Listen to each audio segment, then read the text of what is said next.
From the mountains of central British Columbia to you listening around the world, this, my friends, is Spaced Out Radio. I am your host, Dave Scott, sitting in the captain's chair at SOR headquarters with a beautiful lightning storm going on. We welcome you to tonight's show, including Kingdom of Nye Radio and Revolution Radio. If you want to take a listen to our archives, they are free at youtube.com/Spaced Out Radio. Just do me the favor, hit that subscribe button. Our website is spacedoutradio.com, where we have a plethora of features for you. Go rock out to Bumblefoot, read up on Captain Shirk's SOR Newswire, and much more. Tonight's show is brought to you by Mighty Moose Beard Oil Company. It's 100% Canadian, 100% natural, taking care of beards around the world. Visit MightyMooseBeard.com. Don't forget to use promo code SOR2019 today. Cynthia Sue Larson is a best-selling author of 6 books who helps people visualize and access whole new worlds of possibility. Since 1999, Cynthia, who holds a degree in physics from UC Berkeley, has shared findings from scientific research in the fields of quantum physics, quantum biology, the placebo effect, positive psychology, sociology, and alternative medicine. And right now, I cannot believe I just read that cleanly without butchering anything scientific. Her popular e-zine, Reality Shifters, is eagerly awaited each month by thousands of subscribers worldwide. Her website, realityshifters.com, if you want to check it on out. Then at the bottom of hour number 3, I will bring you the SOR Newswire, brought to you by Paranoia Magazine. Cynthia Larson, thank you so much for spending your evening with us. We love this topic that we're going to get into, which is the Mandela effect and everything in between. Good to have you here for the first time. Oh, glad to be on the show. Thanks for inviting me, and I'm glad that we're bringing up this topic that I love so much. I've spent more than 20 years of my career working on it, pretty much, even though it wasn't called the Mandela effect 20 years ago. Well, we're going to get into it pretty heavily tonight, and it's going to be a lot of fun, and we'll get to some questions from our audience in hour number 2. So if you want to participate, you can hop in one of our chat rooms or on Twitter at #SpacedOutRadio. We'd really appreciate it. Now, Cynthia, before you get started, did you ever believe in anything paranormal, supernatural, before you decided to go into college, get your physics degree, and move on from there? The short answer is yes, just because I obviously was seeing things that other people were not. So I recognized that early on that I guess you could say I'm sensitive to subtle energies and can see things moving around, see energy, that kind of thing. Yes, so absolutely. I also learned this is not a cool thing to talk about in regular polite society, but I can talk about it on your show, so I feel very comfortable here.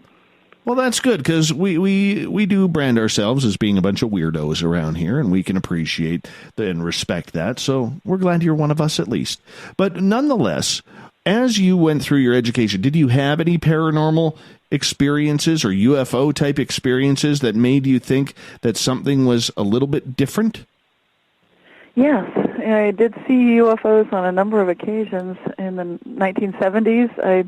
I grew up, I was born in Sacramento, grew up in that area, which had some military bases, which may or may not be significant, but I was definitely aware of witnessing something that looked like a mothership. I didn't have the words for it, but it was just this very slow-flying, large vessel with lots of little things flying in and out of it, lots of colored lights, and I was watching that with my boyfriend at the time. This was 1978 in Fair Oaks, California, right near, like I said, right near some military bases, just above the American River there. So it was not directly over a large number of houses, but it was pretty obvious. And then it was so obvious that we called it in to find out what was going on. And then we got the official runaround and some silly story about weather balloons, which is outrageous. I mean, it was not weather balloons. And then another time I saw UFOs was in British Columbia. I was there pretty close to Banff and in a cabin and just looking up at an area of mountains. This was very uninhabited, but it was obvious that there was something flying around there. and sort of a red light lit up quite a bit of the top of one mountain, and then lights flying around again, this time witnessed by myself and 3 other people. So obviously there are things going on, obviously. So yes. Well, you know what? I think the majority of us who listen to this show have had some sort of weird or strange experience. As you started to go further down the scientific realm with your education, how did this change, like the experiences you had, change your thoughts of the way modern day science is and reacts to things that are out of the normal? Yes. Well, for me personally, I had a strong desire to get to the true nature of reality. I felt like the way science is presenting things did not seem very complete to me, and mainly because, I love your question, because what was often happening is that even scientists that you would expect might be open-minded, sometimes would use ridicule to shut people down just by laughing at them, like, well, that's ludicrous. We know that's stupid, ha, ha, ha. And it's a kind of it's a negative way to deal with something that might very well be possible, that there could actually be subjective experience and may seem funny to one person but might be a reality for someone else. And so that was quite striking to me, that just because, like I said earlier, I recognize that just because I'm noticing things doesn't mean it will be readily welcomed by the global community unless people have had similar experiences. What was the reaction from a lot of your colleagues as you started to open up in this, and how long did it take you to do that? That took quite a while, actually. It was not a rapid process. What happened is, because I was a child noticing that I could see energies and things, and I think I did see UFOs when I was a child too, but it didn't seem like UFOs. That was like I guess you'd call it a cover story, but I was talking to a pilot of an airplane, waving and saying hello, and I could hear them say hello back. In retrospect, that's bizarre. So, that could not have happened that way. But anyway, so looking at things like that and realizing you can't usually discuss these things, again, without being laughed at, unless you're with someone who has an open mind. So I quickly learned, don't talk about these things.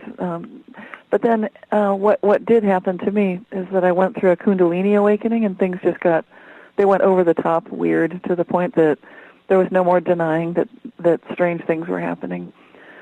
So the Kundalini experience for me just felt like I was electrified with energy running through me. And during a couple of weeks when I was, this is 1994, so at that point I had graduated from college. I had my degree in physics and actually also had an MBA degree.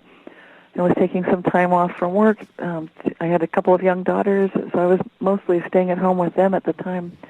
But I started experiencing just waves of energy rushing through me. And I'd try to sleep at night, but every night for 2 weeks straight, every single night, I would wake up every single night at 1:11, 2:22, 3:33, 4:44, and 5:55 every single night. Now, that was the normal part of the experience. It just got a lot weirder from there. But obviously it needed to, in order for me to recognize that we're not in Kansas anymore. The true nature of reality is extremely different than most people realize. But as you went around by your colleagues and you figured out who you could talk to and who you couldn't, there had to be a little bit of a sense of disappointment, I'm going to assume, deep inside of you, because, I'm not a scientist, but I know a few, and I've talked to them about this. Science, to break it down to the lowest common denominator, is supposed to be about proving or disproving theory. And when you have these amazing experiences happening, it's weird that, to me at least, that scientists don't want to go down this road. It's too much woo. It's too much of putting their own credibility and reputation on the line to even think that any of this could be real. It's really weird. That's exactly right. Yeah, because here they are wanting to find new sciences, to push it and expand it into different realms, yet they're closing the door on what could be some of mankind and people kind's as we say here in Canada, because we're supposed to, mankind's biggest secrets. Right. And you hit the nail on the head exactly, because there's a tremendous amount of pressure for scientists to have theories. As you said, they need to have a hypothesis. There's the whole scientific method involved. So you need to have some theory as to what's going on and then either prove or disprove it. There's not a lot of room in there for admission of subjective experience, let alone when it's not clear what's going on. And it's a wide open area. I would have hoped that there would be, actually, with this whole area of metaphysics, parapsychology, because when you look at the field of biology, we see the Charles Darwins of the world going out on the SS Beagle and so forth, and we understand, of course, they're going out in the fields, they're getting reports, they're taking notes, and we take them seriously. So at least I would expect and hope that we would have a similar degree of respect for all sorts of scientific research, no matter how out there it might seem. But I think the problem is that when we get into areas that can't be recorded using traditional measurement methods, that's where scientists don't want to go on the record and wreck their careers to have their name associated with some kind of this is where the woo-woo comes in. It's where you don't have recorded, absolutely verified, reproducible results that several people can follow up and say, yes, it worked exactly like that. We got exactly the same observation. And in many of these areas, that's not really possible. So some of these things just can't be checked out quite like that. Having said that, of course, we've got the Institute of Noetic Sciences. They're doing a fabulous job doing some experiments that have been designed by people like Rupert Sheldrake and Dean Radin, and those kind of experiments like the sense of being stared at. That kind of thing is reproducible, and they can do experiments and studies. So some of those things can be recorded and reported on. But even those studies are very much an outlying kind of a fringe area of science. At least that's how they're treated currently. I don't think they should be treated that way, but there's definitely a stigma associated with people that get into that line of scientific research. Chris Cogswell, who we call the mad scientist around here, he's a good friend of this show, our resident scientist. He has his doctorate in chemical engineering, very big into the UFO field. I think he has the potential to be the next Stanton Friedman if the cards all align for him. He tells me quite a bit that a lot of his colleagues are very much into the UFOs, very much into the paranormal and the consciousness access to everything. However, they won't go on the record because of their jobs, but they're all cheering him on. They're all sitting there saying, Chris, we want you to do this. We want you to help figure this out, push it to the next level, because they understand that this could potentially break science open to extents that mankind has never seen before. Do you get that from a lot of your colleagues behind the scenes as well? I do, and I can't name names for the same reason that Chris Cogswell probably can't name names, yes. So if I start giving too many clues, then you'll know who I'm talking about. But yes, I've gotten a lot of encouragement from very high-level physicists, for example. I don't want to give, I can't say very much. I don't want to out them until they out themselves. But obviously, there are people that you might not expect would be fully in agreement that people literally can appear, disappear, transform, and transport, that kind of thing. That's what I mean when I talk about reality shifts, as well as literally having been dead and then being alive again. Really weird stuff like that. So within the realm of theoretical physics, there are those researchers that do understand this kind of thing can happen, does happen, and they're very interested in it. But of course can't go public or don't feel like they're safe to go public just yet because they are still employed by reputable organizations. So, right. I understand. Yeah. Do you like being the scientific guinea pig for your colleagues? Oh, I don't think of it that way. I think of it as an honor to be able to be having the experiences that I have and to get to know the people that I know and get to be talking about it freely without feeling constrained by working for some company or organization that limits me in some way. So I just feel very fortunate, very blessed. And if I'm a guinea pig, it's because I recognize that I would like to experience a wide variety of these types of experiences so that I can get closer to understanding the true nature of reality. True nature of reality, that's a pretty heavy statement right there. Right. And it may not be something that's readily obvious to the human mind or within our sensory range, but it's a good goal. You're right, it's a very high, lofty goal. But that to me captures my attention. It grabs my imagination. Cynthia Larson is our guest tonight on Spaced Out Radio. We will be getting into the Mandela effect very, very shortly here. In regards to, you don't consider yourself a guinea pig for your colleagues, but do you feel an amount of pressure on you for the simple fact that there are people out there counting on you to kind of bring this new, if we call it a pseudoscience, to the forefront? I know Chris Cogswell feels there might be a little bit of pressure there because so many people are watching what he's doing. Do you feel the same? Mostly, the pressure would be self-imposed. It's my own sense of. It's not exactly urgency, but there's definitely a sense of timeliness. That there's a reason that we're experiencing the Mandela effect the way we are right now, and that it definitely has a message for us. That it's extremely important and relevant to every person on this planet. It's affecting every person on this planet, even if they don't know about it yet. So from that standpoint, I don't know if I feel pressure, but I feel the importance of it. I feel the value of it, and that inspires me.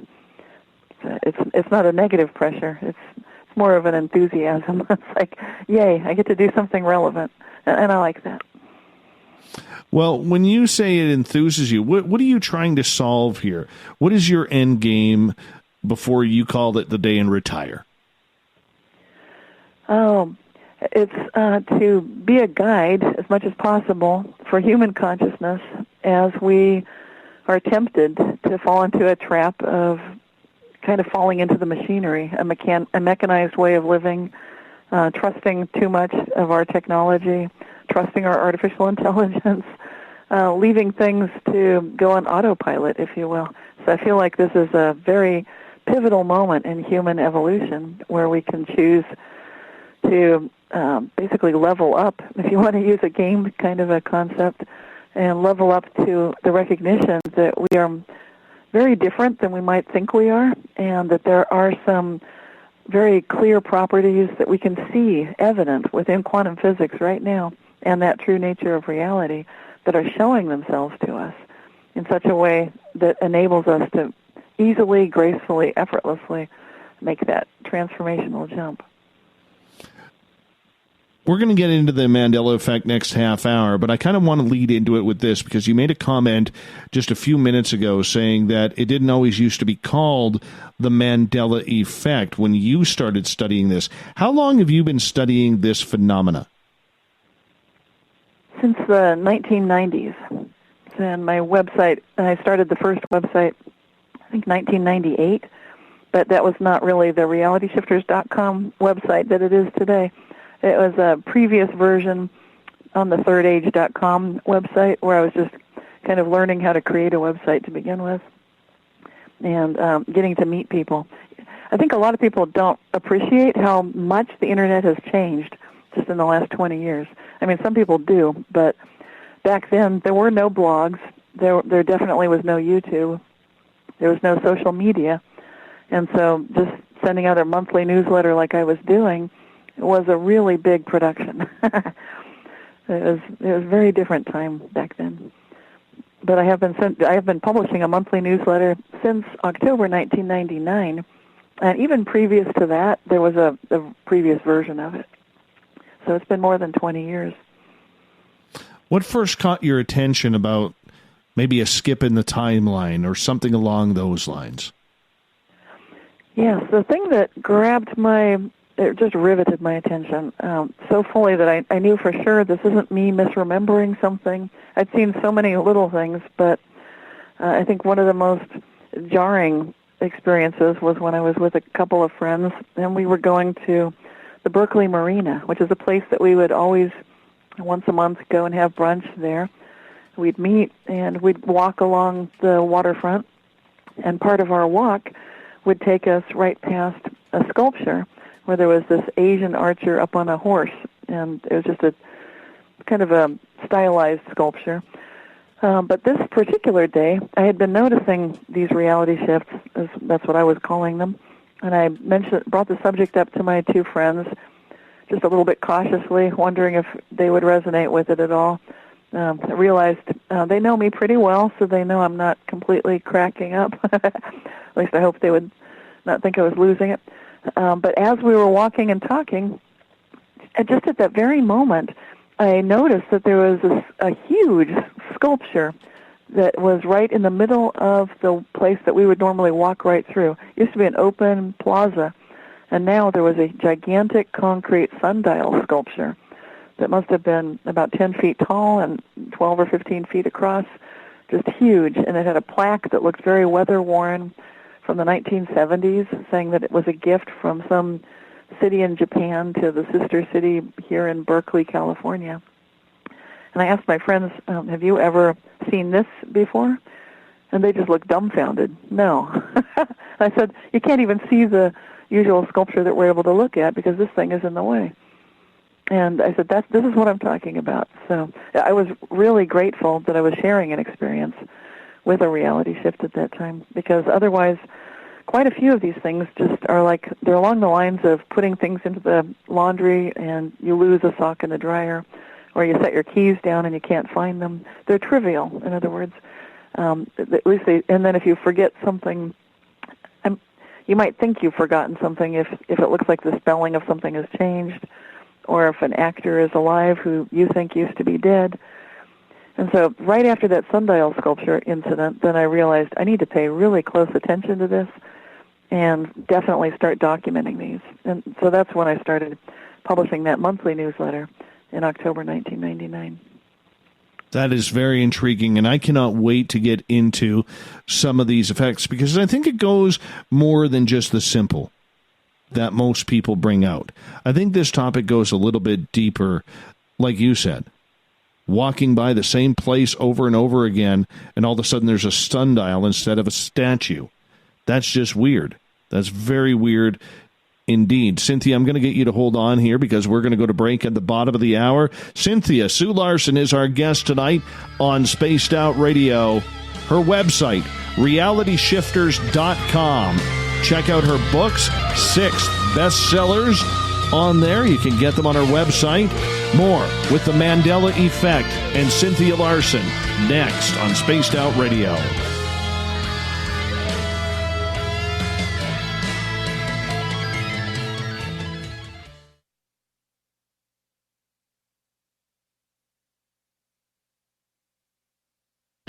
Hey, Spaced Out Radio listeners, it's Dave Scott.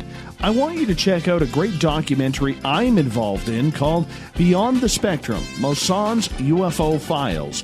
Directed by Darcy Weir, the film follows Jaime Mosson's journey for mainstream journalistic truth in ufology in Mexico. Beyond the Spectrum can be found on Amazon Prime. If you're a member, watch it free. It's worth the watch.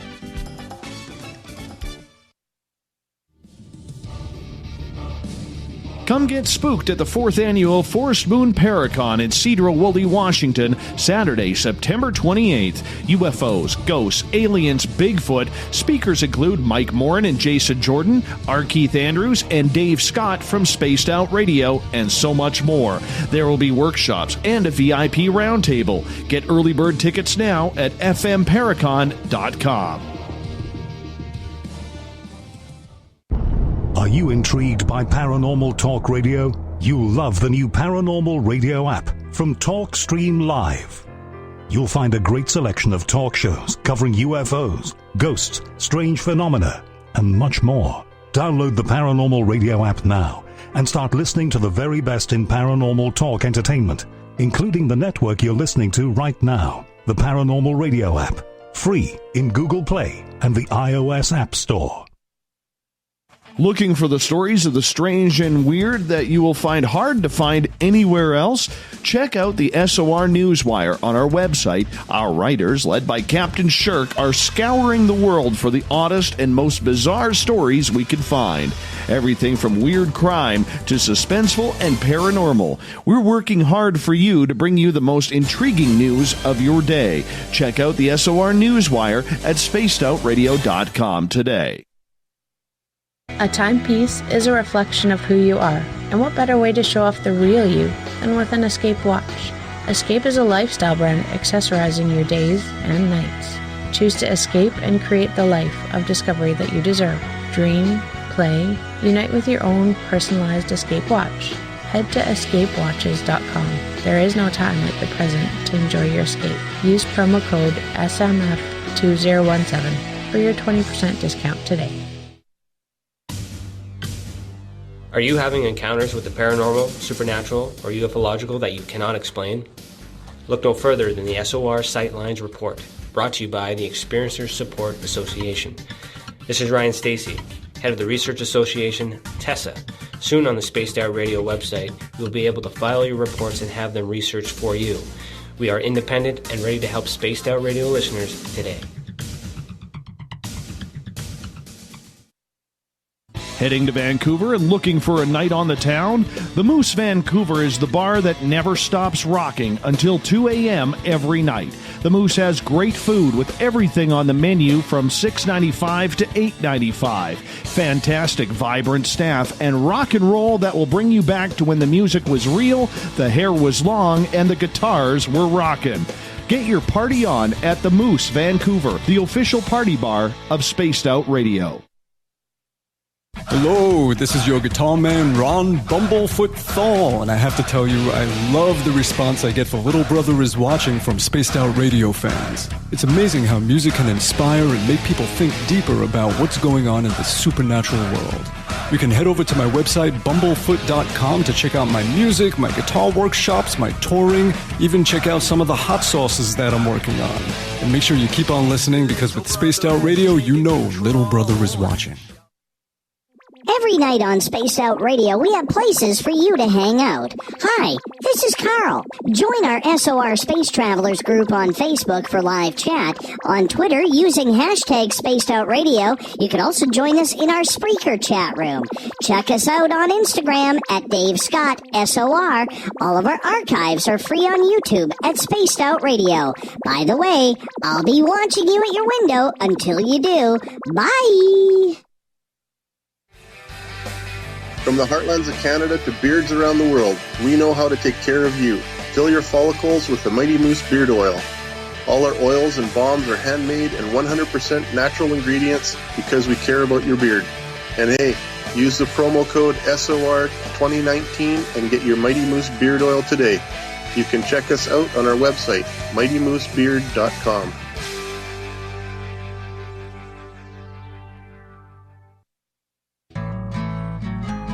Looking for a place to advertise at a very reasonable cost?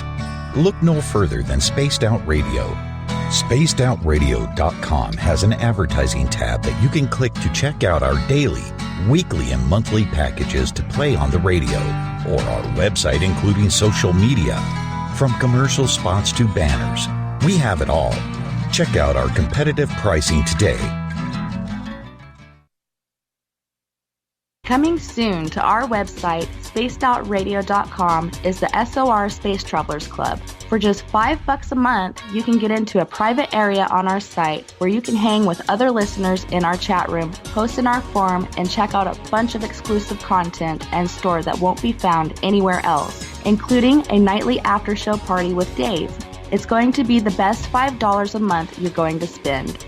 The SOR Space Travelers, only at spacedoutradio.com. Coming up this September 21st and 22nd, all UFO eyes will be focused on Toronto for the 4th Annual Alien Cosmic Expo. Come listen to some of the biggest names and experiencers in ufology. Travis Walton, Paul Hellyer, Richard Dolan, Paula Harris, Grant Cameron, Randy Kramer, and Spaced Out Radio's own Dave Scott. Tickets are on sale now at aliencosmicexpo.com.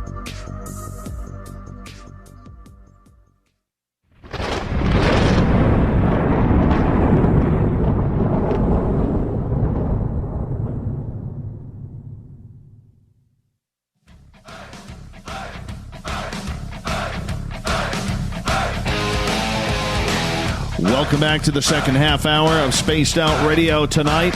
I am your host, Dave Scott, sitting in the captain's chair of SOR headquarters, watching the lightning surround us outside. Oh, is that poetic and romantic? Think about that. Hopefully you'll hear the thunder soon. It's been pretty loud.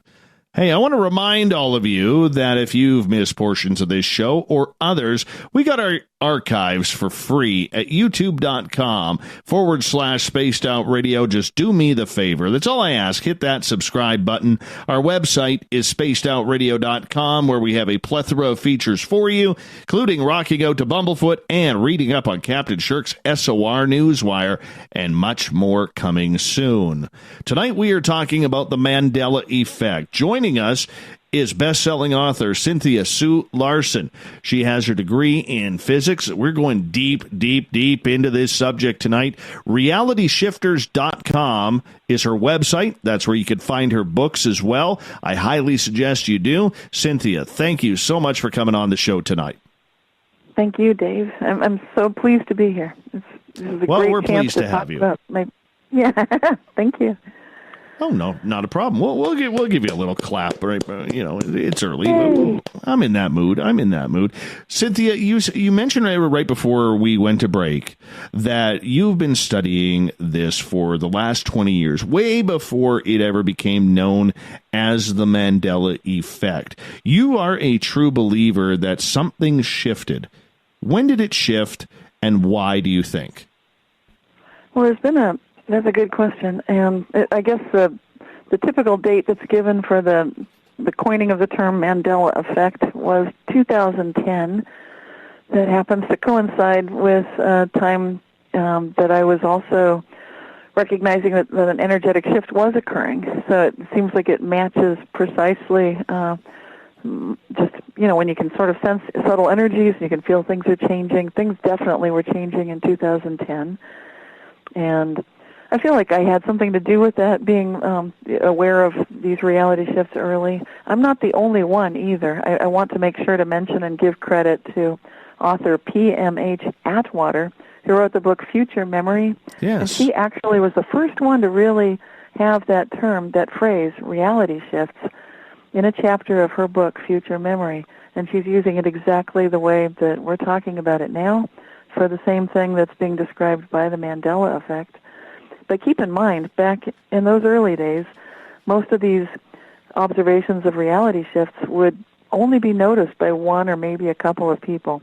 This was not a time when people could go on the Internet and find out that hundreds or thousands of other people all agreed about how many people are in the car when JFK got shot, or whether it's Berenstain Bears or Berenstain Bears, or so forth.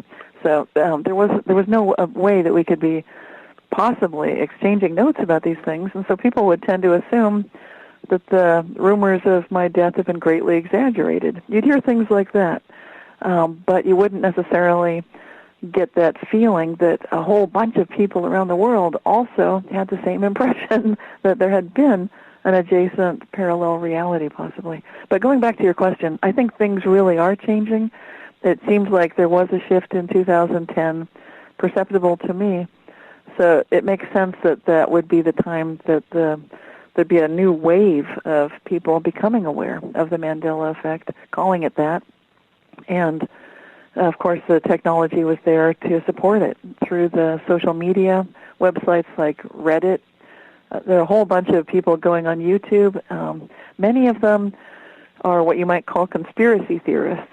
So there are quite a few very reactionary types of responses when people notice that something is very different than it used to be. Understandably, they can be quite upset. It can be shocking.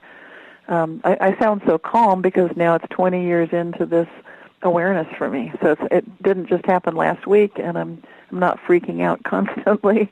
Now I'm embracing it, expecting it. Like, well, of course, things are changing. That happens. But to begin with, it was rather shocking for me as well. So, but yeah, I think what's happening, what's going on, is a big topic. You're right when you said before the break, this really goes deep, and it does.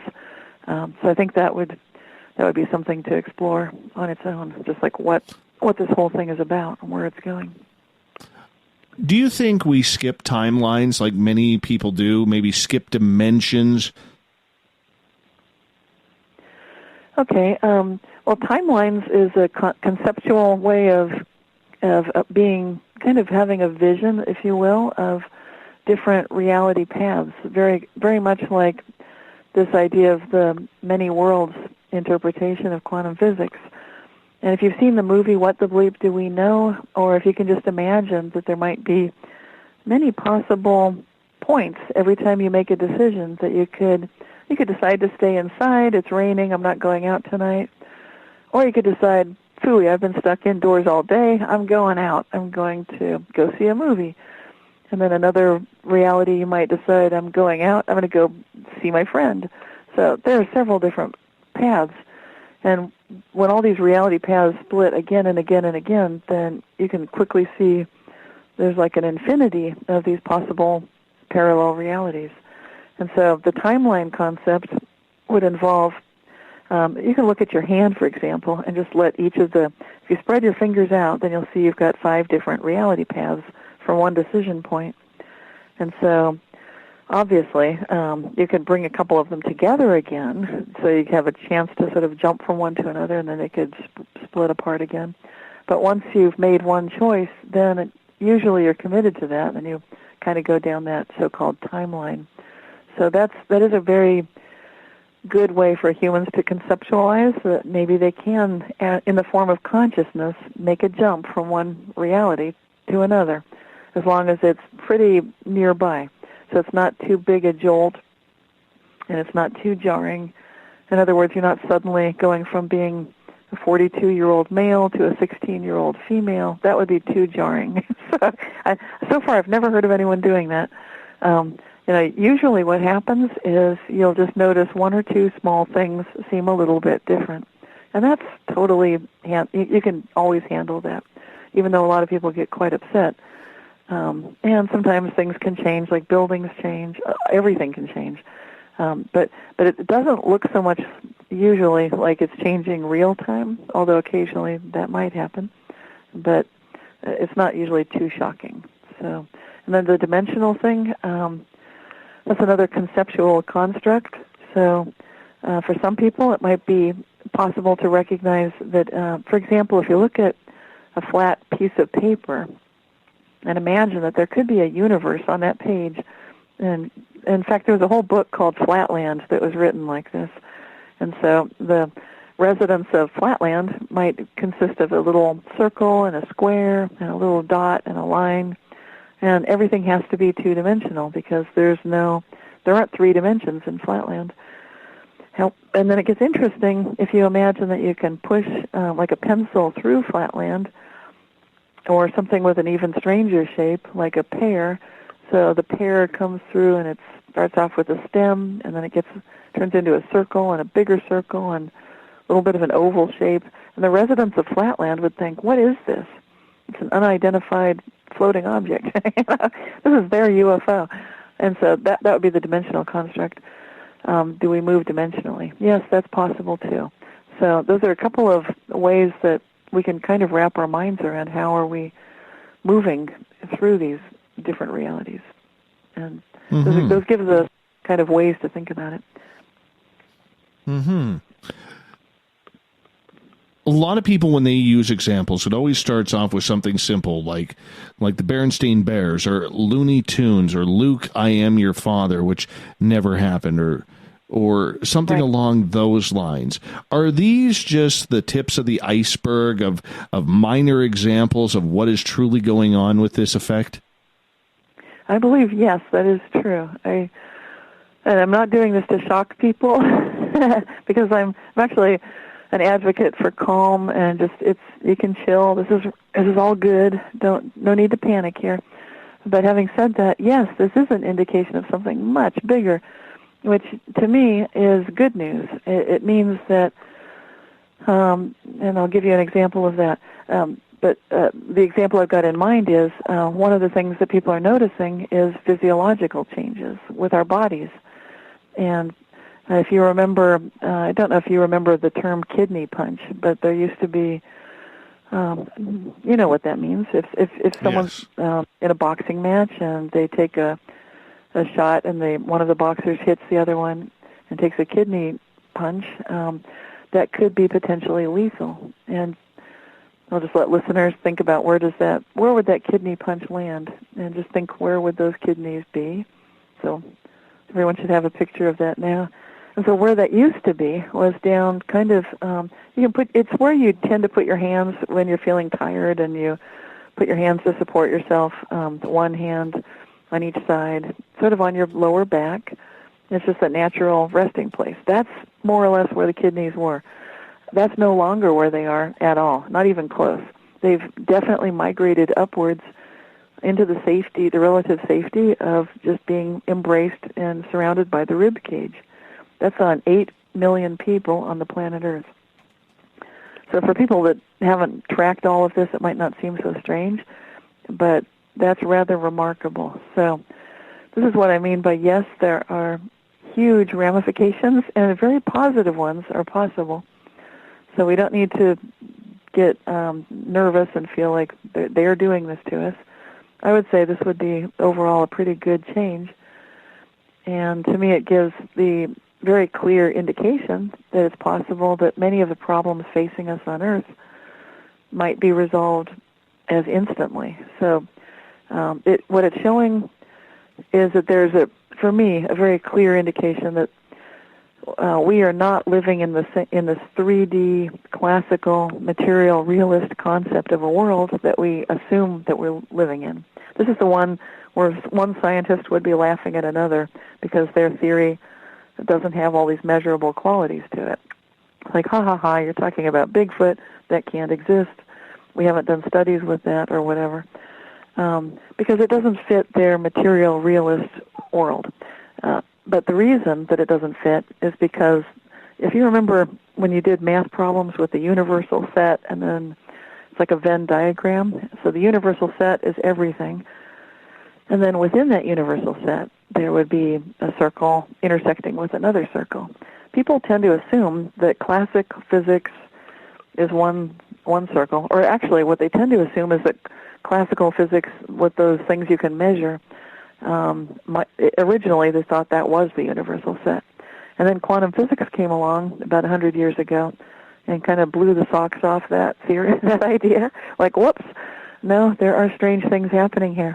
And so quantum physics pushed its way into the picture, rather rudely, I'm sure some people thought, and then it was sharing the space. And then we've got theory of everything scientists who are trying to unify the two, having a little bit of trouble with that, but working in that direction. And what I'm proposing, what looks clear to me when I look at what I'm observing, is it looks like quantum physics is actually the universal set. And there are physicists who would support that and go further and say that you can actually derive all of the classical theorems for classical physics and classical reality out of the quantum theories. And to me, that is quite telling. So it means that basically it's mind-blowing. That means we're in a quantum overall reality. That means quantum is everywhere, which means that the kind of things that we were hoping could just be pushed under the rug down to that quantum Planck scale, named after Max Planck. In other words, if it's small enough, we can just sort of do the math for that. We can have our nuclear reactors or nuclear missiles and so forth, and everything works according to those equations, and then the rest of the time we can completely ignore that. We don't have to worry about so-called spooky action at a distance where one particle is entangled with another. But now what's happening, thanks to quantum technology and quantum computers, we will be relying upon this spooky action at a distance to do things like basically all sorts of things, actually, for everything from quantum computing to quantum scanning, to be able to look through and see what's going on in a space that we're not in. And obviously there are military applications. So our government has been heavily involved in being on the fast track for a lot of these very amazing quantum technologies that most of us have not yet heard much about. And it's totally in keeping with the sorts of Mandela effects that we're noticing. The good news is that this is the way nature operates. So we're not getting left behind. We're very much a part of it. Cynthia Larson is our guest tonight on Spaced Out Radio. We are talking the Mandela effect. Now, I'm wondering, in regards to the word quantum, this is a word that over the last 18 months has been thrown around by so many people inside of the paranormal genre, if we use the word paranormal as an umbrella term here. And I know we have a number of scientists who listen to this show, and every time they hear somebody say the word quantum, it's like fingernails going down a chalkboard, because the majority of people don't really understand what it means. For those of us who are not scientific, can you break it down what quantum sciences actually are? Right. Well, the agreed upon words and verbiage is that quantum is just something that's it's just a piece. It's a single quanta. It's one piece that you can't divide any further. It's like this is a quanta. It's a indivisible kind of a thing. It's like a photon or an electron. It's something that originally the idea was that you could take a look at the building blocks of matter, and so you'd take something like a substance like water, and you recognize, okay, water is liquid, it has different states, and you can understand what those states are by looking at the molecules and the way that those molecules move when they're subjected to different levels of entropy through heating and cooling and that kind of thing. And so you would notice that when the water molecules really get vibrating quickly, they start boiling away and vibrating off into steam and getting more and more spaced further and further apart. So when scientists wanted to look to see, okay, what's a water molecule, then they'd see it's H6O3, or you can call it H2O. And you look inside that, the bonds of those kinds of molecules, and you'd notice that there within those you've got an atom which has a nucleus, which consists of a proton and a neutron, and then going out around the outside would be the electrons in their orbits. And depending on how much energy they have, an orbiting electron could make what's called a quantum jump. So this is within the realm completely on that Planck scale I was talking about. A quantum jump would only mean that electron now has enough energy to take it to the next level, so it can be a more energized level, moving more quickly at another, state of revolution around the nucleus, that kind of thing.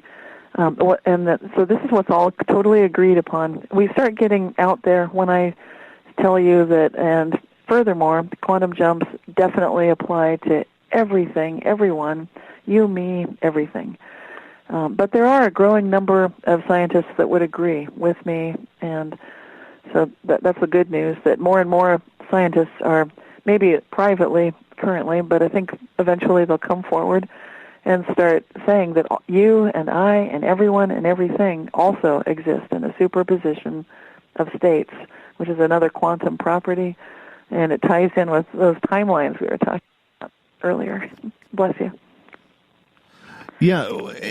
So for those of us who may not understand, that there's quantum energy, quantum science completely surrounding us, how does it affect our daily lives and what we are doing?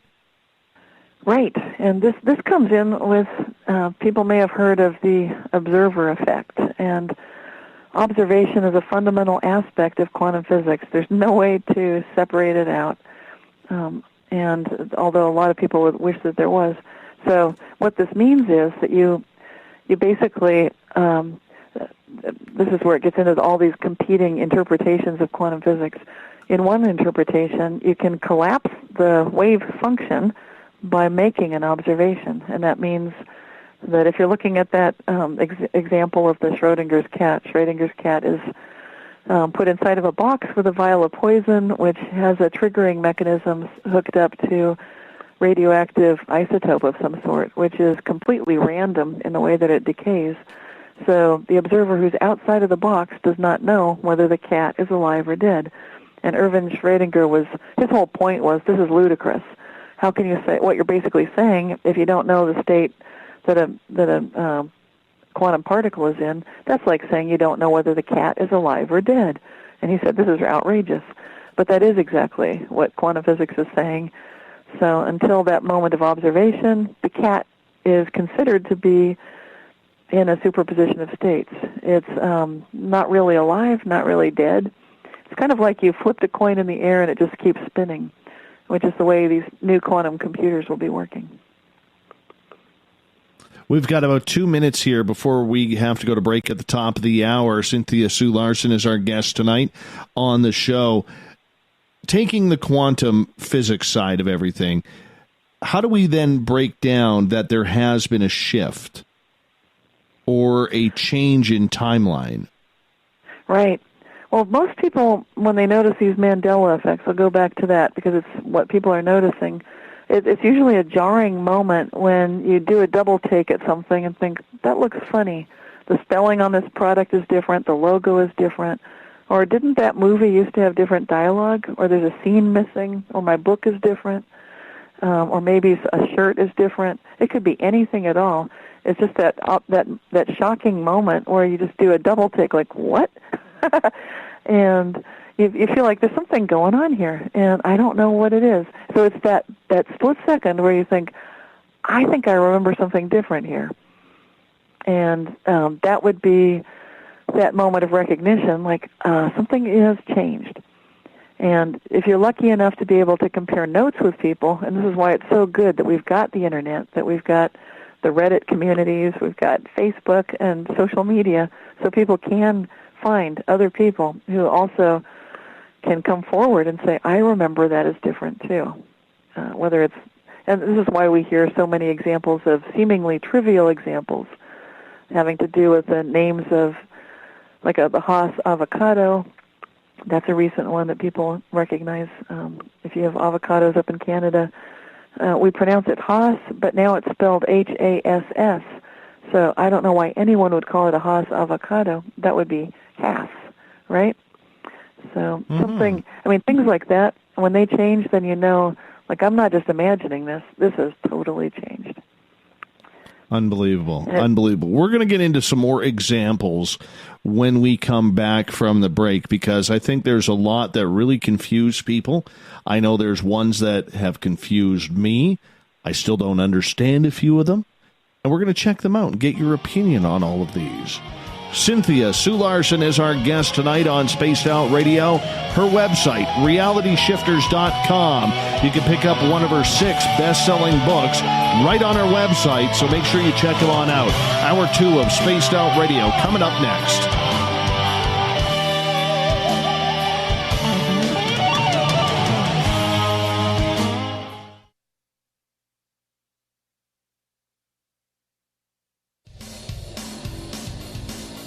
We all know on Spaced Out Radio we love a good beard and mustache, so why not take care of your facial hair with Mighty Moose Beard Oil? Made in Canada, we're taking care of beards and stashes around the world. We use 100% natural ingredients with our oils and balms to make your whiskers feel silky smooth. Use promo code SOR2019 at MightyMooseBeard.com today.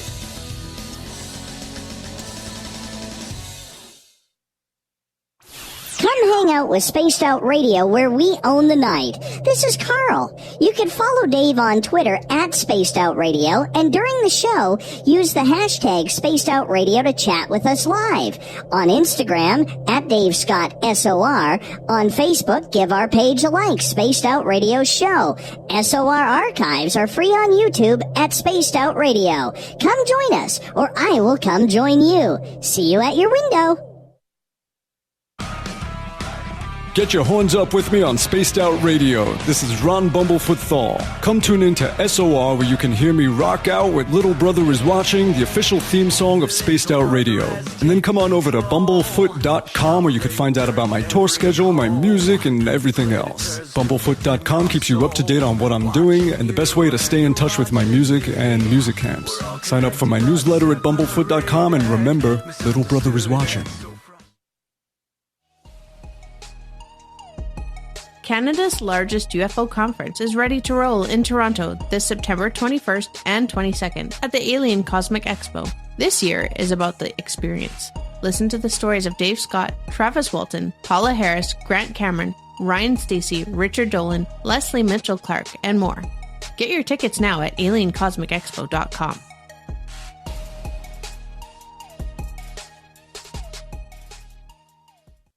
Find your escape where time has no limits. It's about living today and cherishing the heritage of yesterday. A spirit of adventure for what is new, with the nostalgia of the past. Your timepiece is a reflection of who you are. Life surrounded by beauty from the world around us to the soul within. EscapeWatches.com. There is no time like the present to enjoy your escape. Use promo code SMF2017 for your 20% discount today.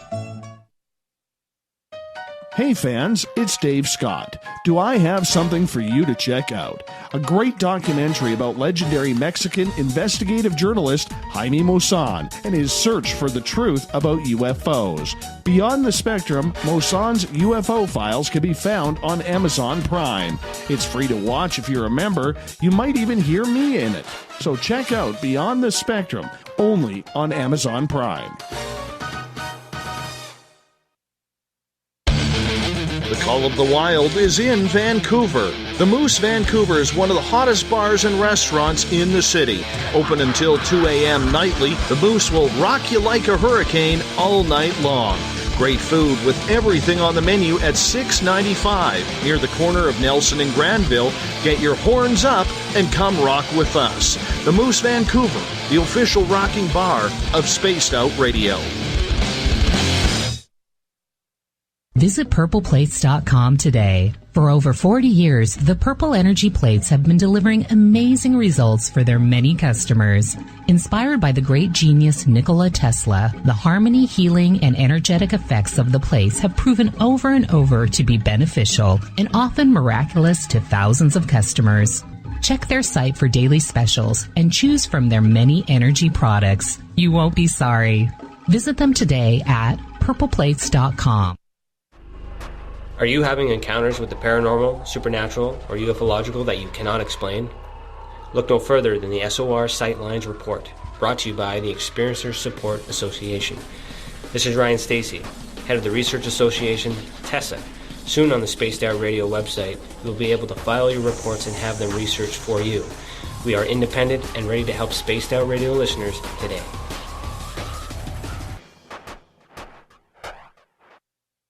At spacedoutradio.com, we have a little bit of everything for you to stay up late. So while you're there, check out our SOR Newswire, where our team brings you stories of the weird and strange to the WTF from around the globe. News on Bigfoot, UFOs, paranormal, Darwinian-type crime tales. It's the stories that the mainstream media usually won't touch. Well, we got them all on the SOR Newswire, only at spacedoutradio.com. Looking for a place to advertise at a very reasonable cost? Look no further than Spaced Out Radio. SpacedOutRadio.com has an advertising tab that you can click to check out our daily, weekly, and monthly packages to play on the radio, or our website including social media. From commercial spots to banners, we have it all. Check out our competitive pricing today.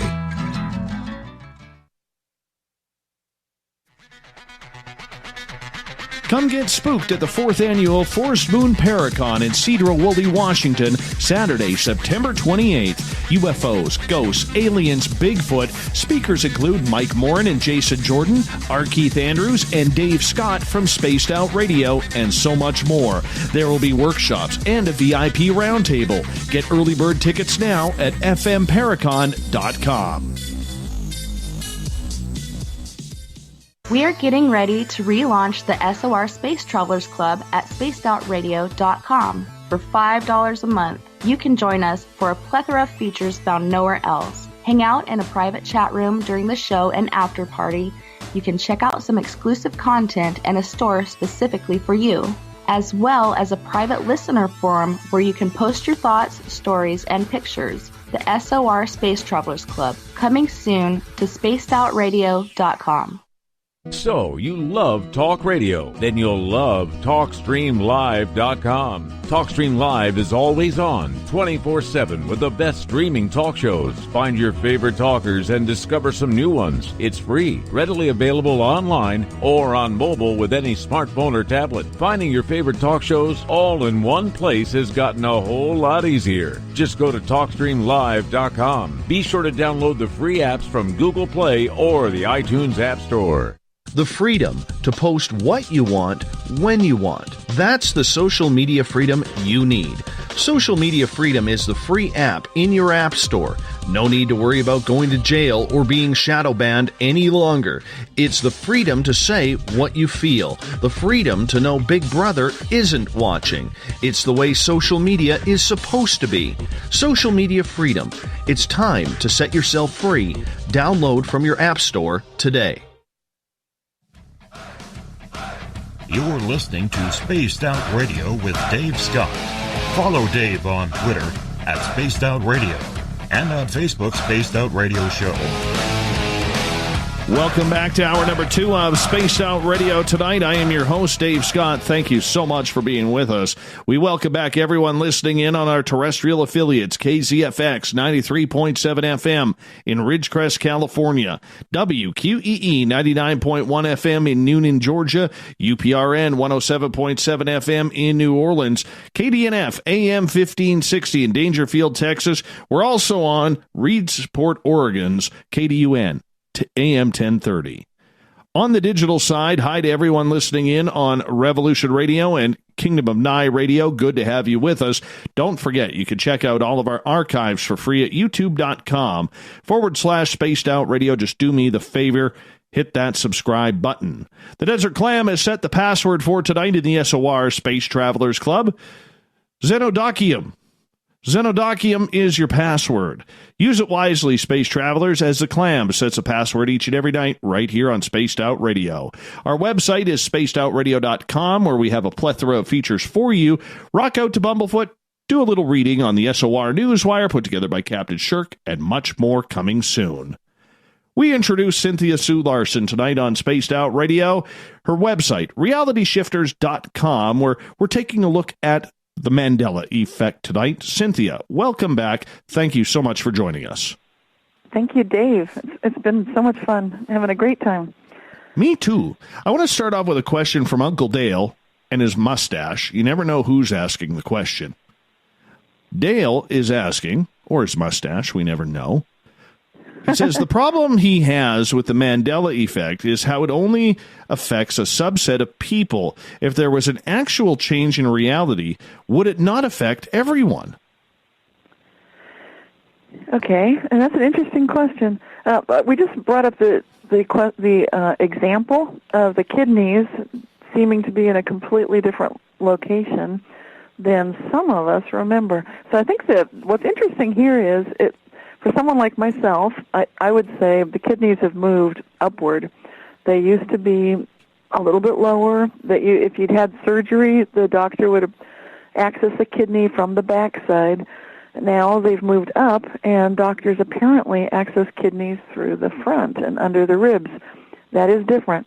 So technically, I would say every human being on the planet has been affected by this change. What's interesting is, if you go and talk to some of the doctors, and this is such an interesting example because I went to give a talk at one local church, and I'd given a presentation, and one woman was completely riveted, and she said, "Cynthia, I have to tell you, I go in once a year to have my kidneys checked, and I was so confused when they came and they started preparing me. They said, lie down on your back,' and I said, 'My back? Why?'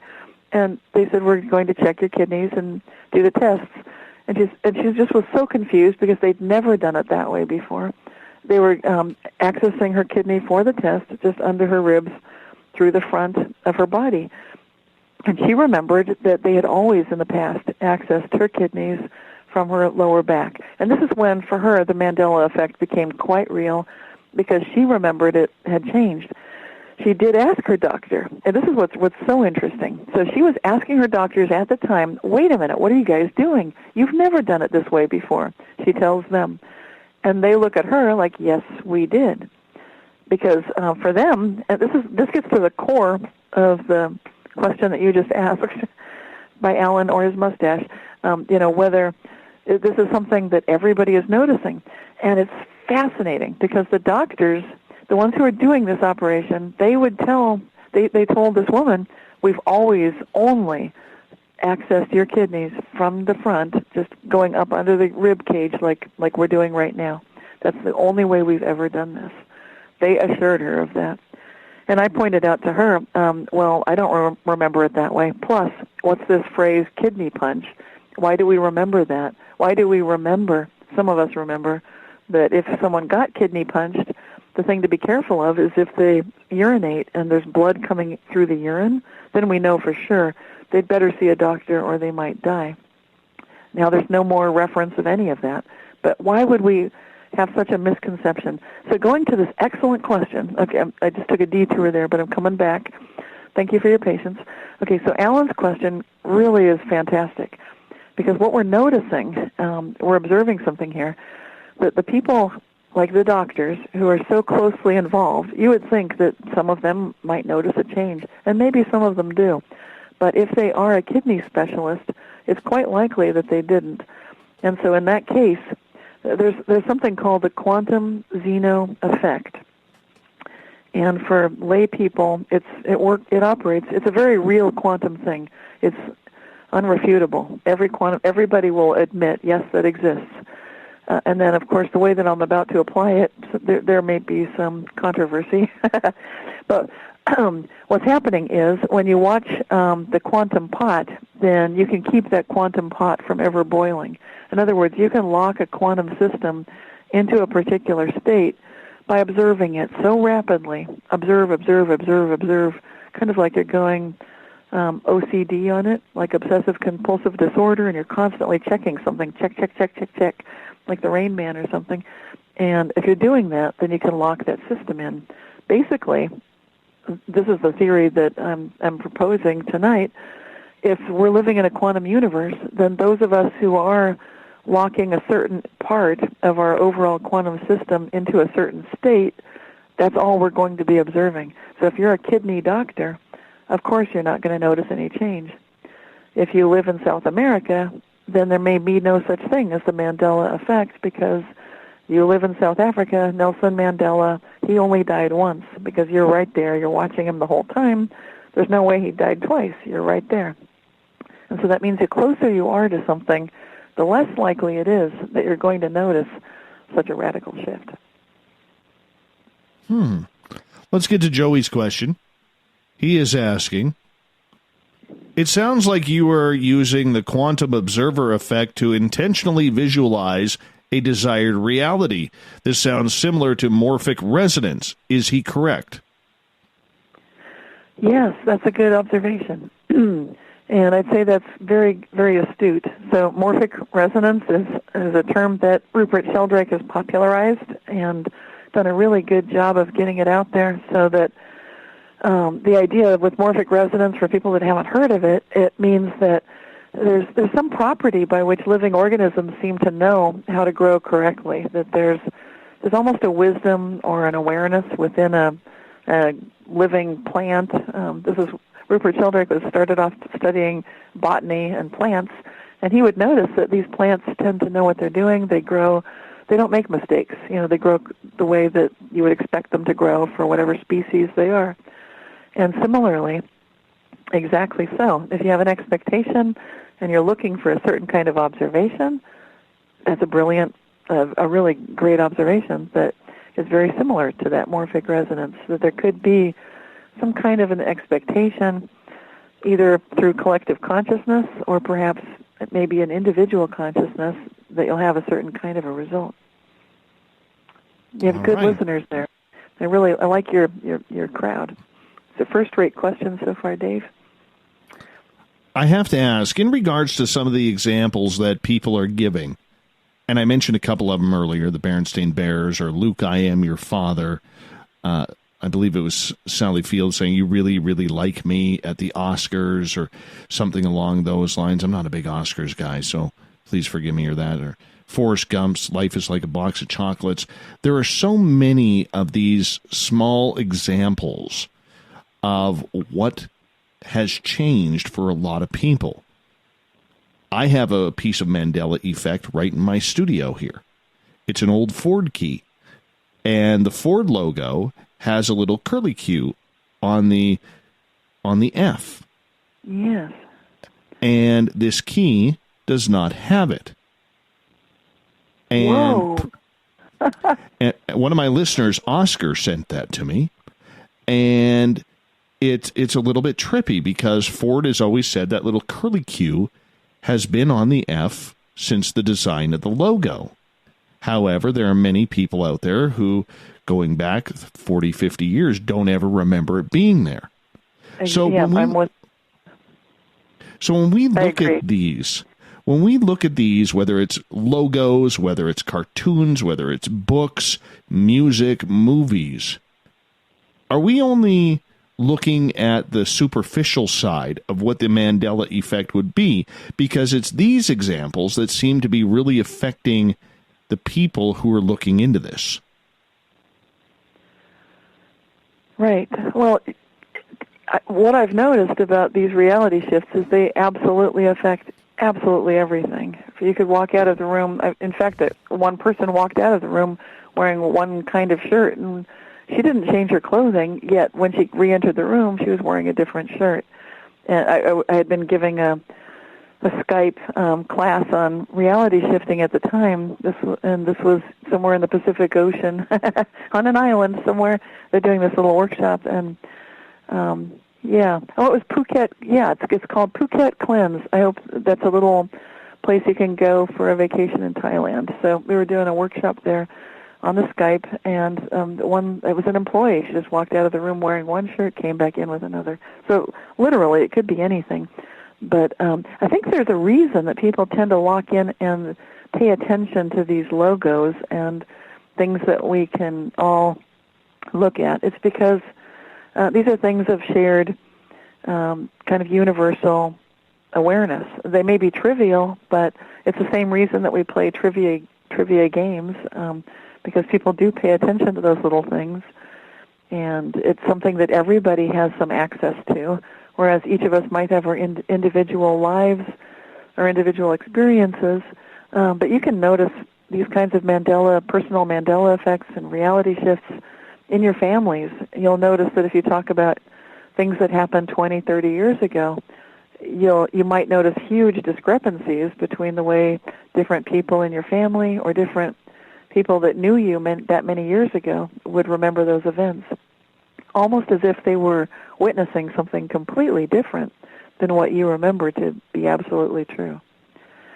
And with this awareness of quantum logic and quantum physics, that would be to be expected if indeed there is such a thing as quantum logic, where it's not just a matter of true and false, but you've got categories very much like true and false and not true, not false.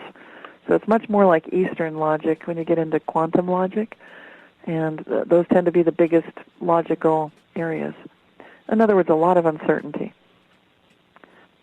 What are some of the examples that stick out for you?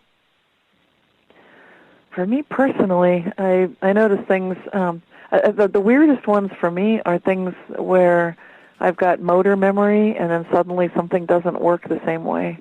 That happened with my drying machine. I'd been using it for years. You know, when you use a machine every couple days and it's always the same, then you can almost go into the room with the lights off and be able to operate all the buttons because you know what to do and how far to turn the knobs and everything. Well, one day I walked in and I didn't know what was going. It felt so weird. I tried to turn the knob and it wouldn't go the way it should. I had to scrutinize it and stare at it. I was turning it clockwise, and now I needed to turn it counterclockwise, something like that, and I was completely confused. So when something like that happens, it's shocking. And I had been asking, just show me more reality shifts. I need to see more of what's possible. Similarly, flip-flopping reality shifts or Mandela effects, where something is one way and then it goes back. Like I would go on a daily walk, and the grass was getting really tall in the park near my house, and then the next day it's mowed just to the ground, and then the day after it's really tall. It's like 6 inches long again, and that's impossible.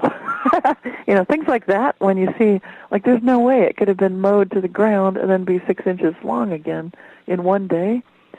That's impossible. And also, my neighbors had a leaf guard on their roof, some fancy contraption that keeps the leaves from getting caught in the rain gutters. And I didn't remember that they'd ever installed it, but sure enough, there it was. And I thought, well, I guess I was gone that weekend or something. But then I looked again a couple days later, and it was gone. And it was flip-flopping back and forth, and then finally it just ended up not being there at all. And these are the kind of things you hesitate to ask your neighbor, like what happened to that leaf guard system. I've asked so many times, so many different places, that now I know what happens. If you're observing something, then people will tell you this is the way it's always been. Like in a restaurant that had pig art, I remember that there'd always been pig art, and then it's gone, and it's back, that kind of thing. You notice that there's been a huge redecoration going on, but the employees in the restaurant deny that anything like that has happened. But obviously something happened, because why on earth would you be imagining something like that? So these are the kind of things that are striking to me. But I like it best when I have other witnesses, because then it rules out the possibility that maybe I'm confused or daydreaming, or, because you can start questioning yourself. But if there are several people that also agree something definitely changed here, that's quite reassuring. What about when it comes to movies? Because I think with movies, music, cartoons, people seem to resonate so much more with the Mandela effect in those situations. Why do you think that is? Well, I think, I'm a big Star Wars fan, and I definitely am one of the people that saw the first three, well, now they're episodes 4, 5, and 6. They always were 4, 5, and 6, but they're the first ones that came out in the 1970s. And when I saw those movies in the theater, I remember just the resonance of James Earl Jones's voice filling that theater when he said, Luke, I am your father. It was the sound of that word Luke that just gave me chills, all the hairs on my body stood on end, it's that kind of thing. And there's no way that it sounds the same when he says, no, I am your father. I mean, he's got a great voice, but there's a difference in resonance there. So I think there's something visceral, because when we're watching a movie, it's filling our senses. It's we're seeing it, we're hearing it, and also we're kind of putting ourselves in the story. I've had some reality shifts with movies where entire scenes are missing, and that's shocking, or they're completely different. Another famous one is the James Bond movie with, you remember the character Jaws, who has a mouthful of really sharp teeth. And there was a character named Dolly who had braces on. At least that's what many of us remember. And there was that strange, cheesy moment where they looked at each other and smiled, and you could just tell, they're falling in love, which is kind of bizarre. But but now, if you watch that movie, it's never, ever, apparently, had Dolly with braces on. And so they have the same scene, they look at each other, but it makes no sense why there would be, it never did make sense, but now it makes a lot less sense why there would have been a magic moment if they both have metal in their mouths, because she doesn't.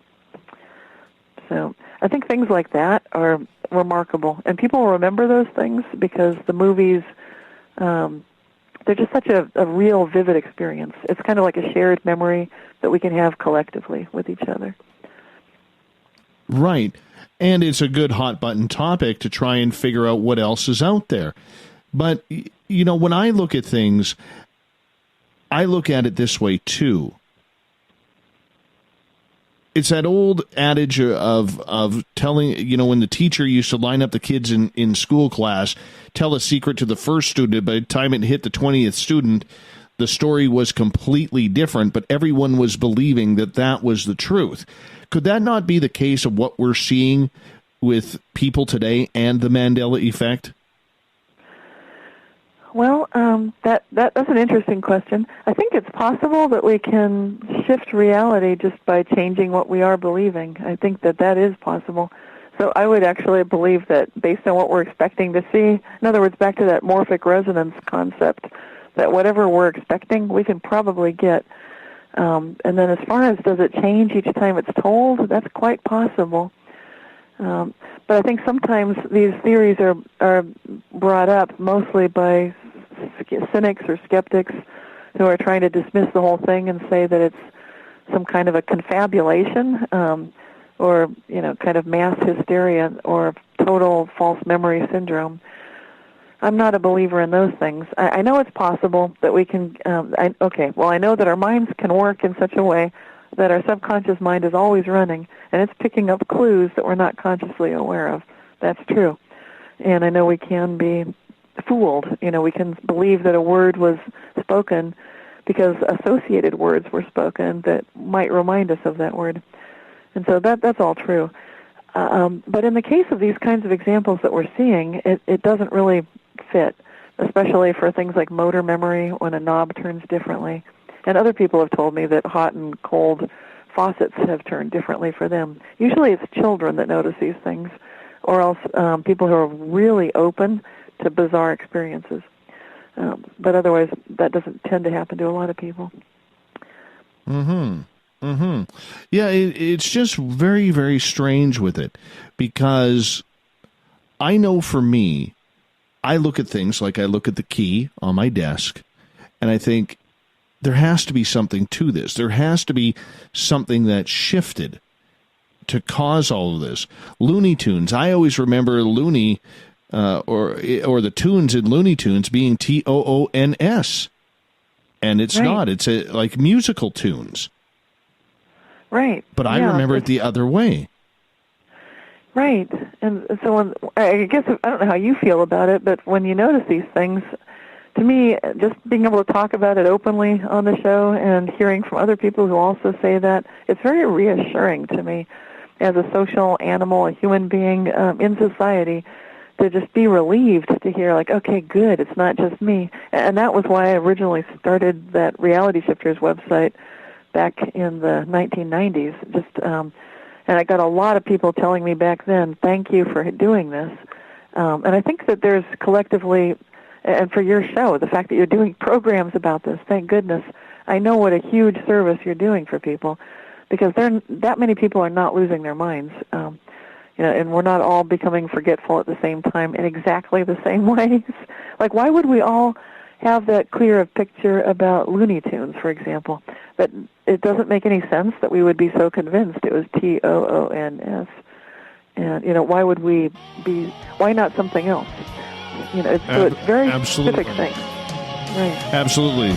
Cynthia, I'm going to get you to hold on right there as we're going to go to break at the bottom of the hour. Mandela Effect. We're continuing to talk about it with Cynthia Sue Larson tonight on Spaced Out Radio. More coming up.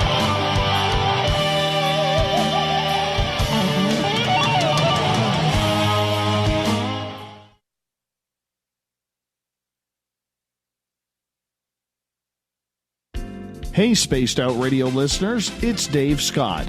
I want you to check out a great documentary I'm involved in called Beyond the Spectrum, Mosson's UFO Files. Directed by Darcy Weir, the film follows Jaime Mosson's journey for mainstream journalistic truth in ufology in Mexico. Beyond the Spectrum can be found on Amazon Prime. If you're a member, watch it free. It's worth the watch.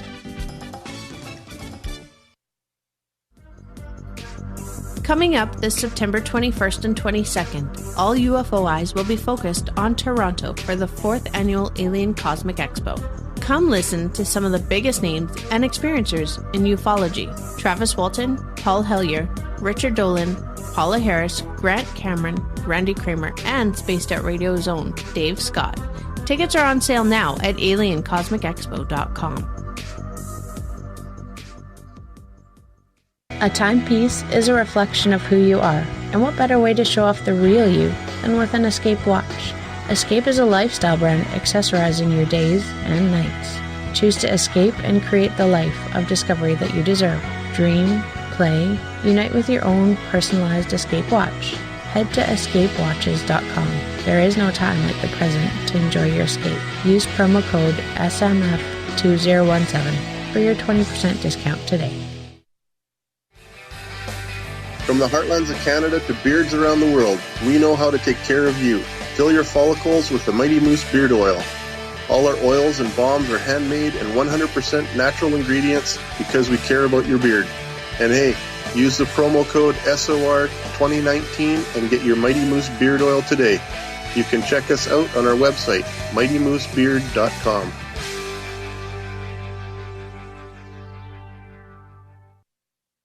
Heading to Vancouver and looking for a night on the town?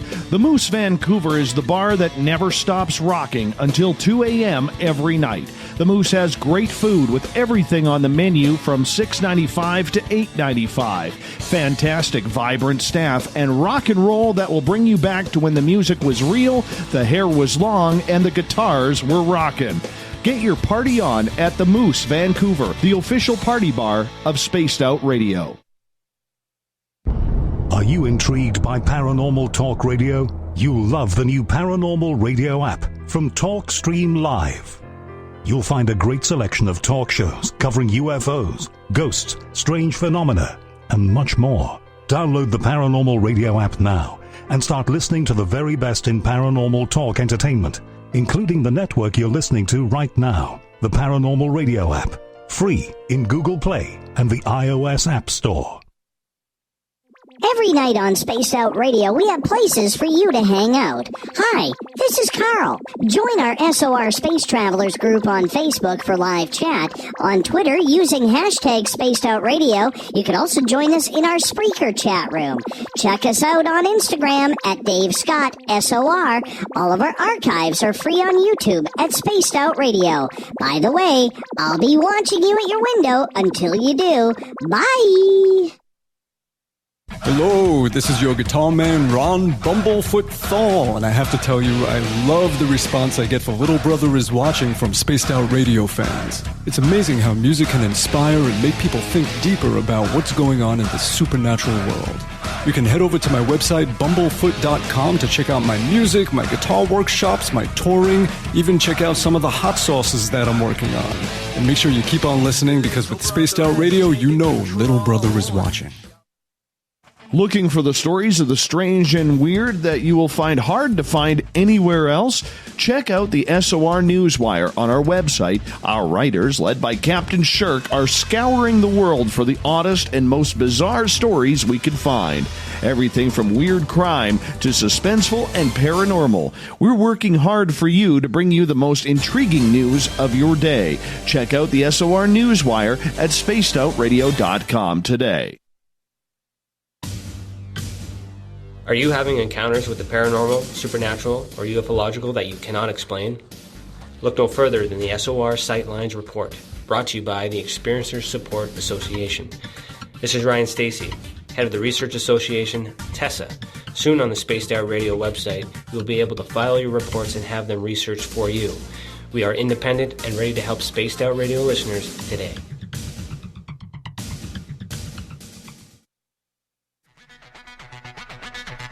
Come get spooked at the 4th Annual Forest Moon Paracon in Cedar-Woolley, Washington, Saturday, September 28th. UFOs, ghosts, aliens, Bigfoot. Speakers include Mike Morin and Jason Jordan, R. Keith Andrews, and Dave Scott from Spaced Out Radio, and so much more. There will be workshops and a VIP roundtable. Get early bird tickets now at fmparacon.com.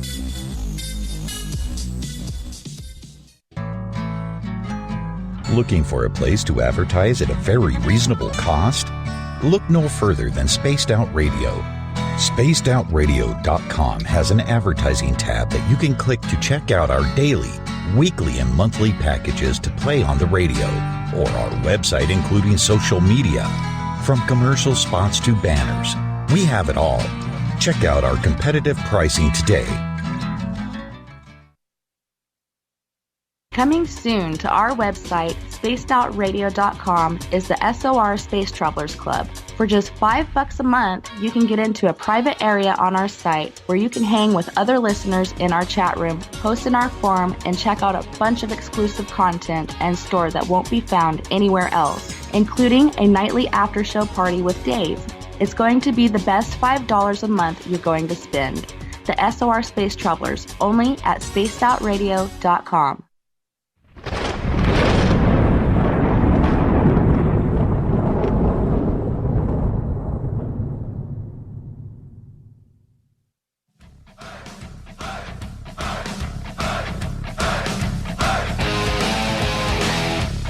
We've passed the halfway point of Spaced Out Radio tonight. I am your host, Dave Scott, hanging out in the captain's chair of SOR headquarters, enjoying my night. I hope you are as well.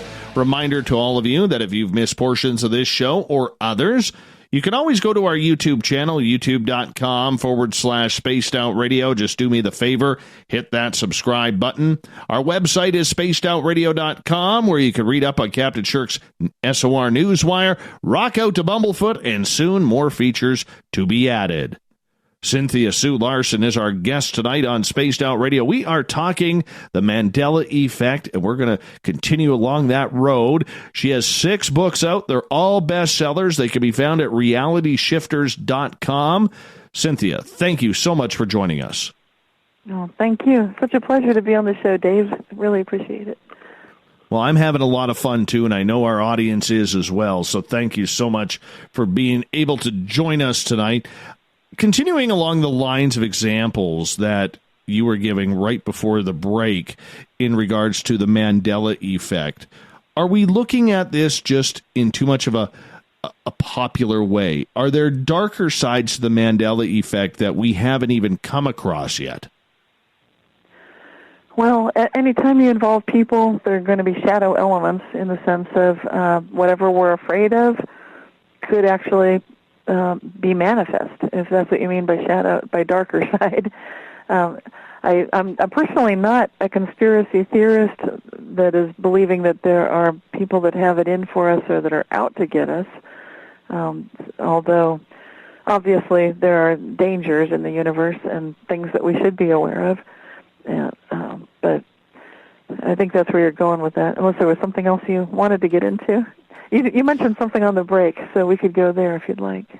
Well, we'll get into portals and missing people and dimensions and all of that here in a little bit. But when it comes to the Mandela effect, who knows about this? Do the scientists deep within the government realm, if I put the tinfoil hat on here for a moment, do they know that this shift has happened?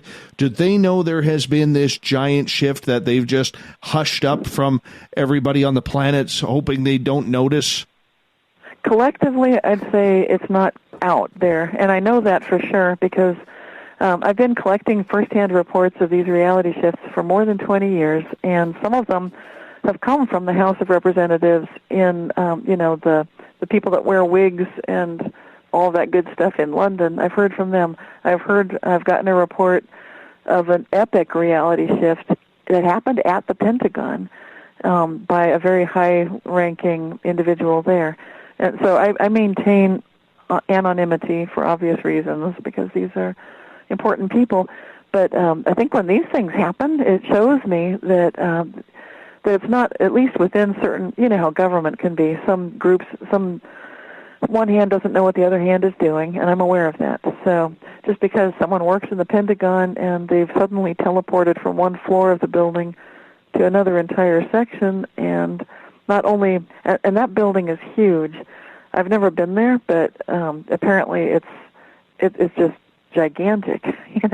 We have football fields here in America, and it's kind of like bigger than that. And so to be suddenly on a different floor on the other side of the building, just completely, and then to have all of the walls be different, that's what the individual noticed.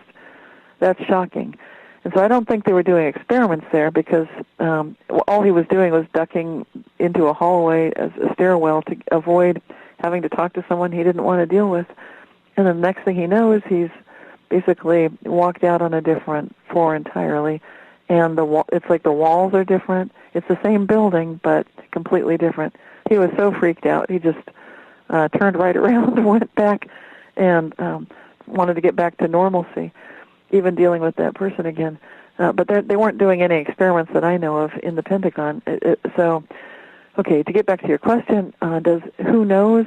I think there are some branches of our governments that do know about this. I know that to be true.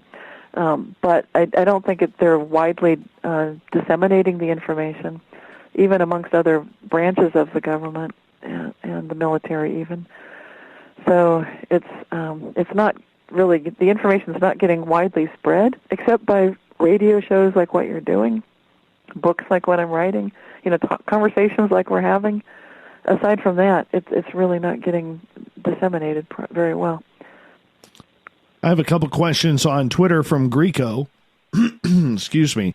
First question is, what if we are just biologically changing? The size of the human head is getting larger, for example. Right. And biological changes, our usual explanation for that would be that evolution takes time and, that we'd expect that would happen. And so I think that's what they're saying. So maybe this is just an evolutionary change. That's possible. One thing I've noticed is when I look back at records of yogi masters and Tibetan meditators and indigenous First Nations people, they do have reports of all of the kind of things we're talking about, that going back thousands of years, because they have oral traditions, in some cases that are quite good, and they will tell you that, of course, we've known that you could basically teleport. I'm laughing because that's not something we would consider normal. I do describe teleportation in my book Quantum Jumps, because there were some children in in Italy that were routinely teleporting out of their home and just ending up miles away back in the early days when cars were just new. So it must have been like the 1920s or so. And it was a big bother for the parents to go round up where the children had gotten to now. They just sort of I guess the children were very good at just wishing they could be somewhere else, and they would be there. But usually people don't teleport. At least we don't expect that we can do that. Getting back to, is this an evolutionary change? Perhaps so. Maybe in the past it was just some people that could do this, the shamans could do it, but now maybe we're getting to that point with that morphic resonance that was mentioned earlier.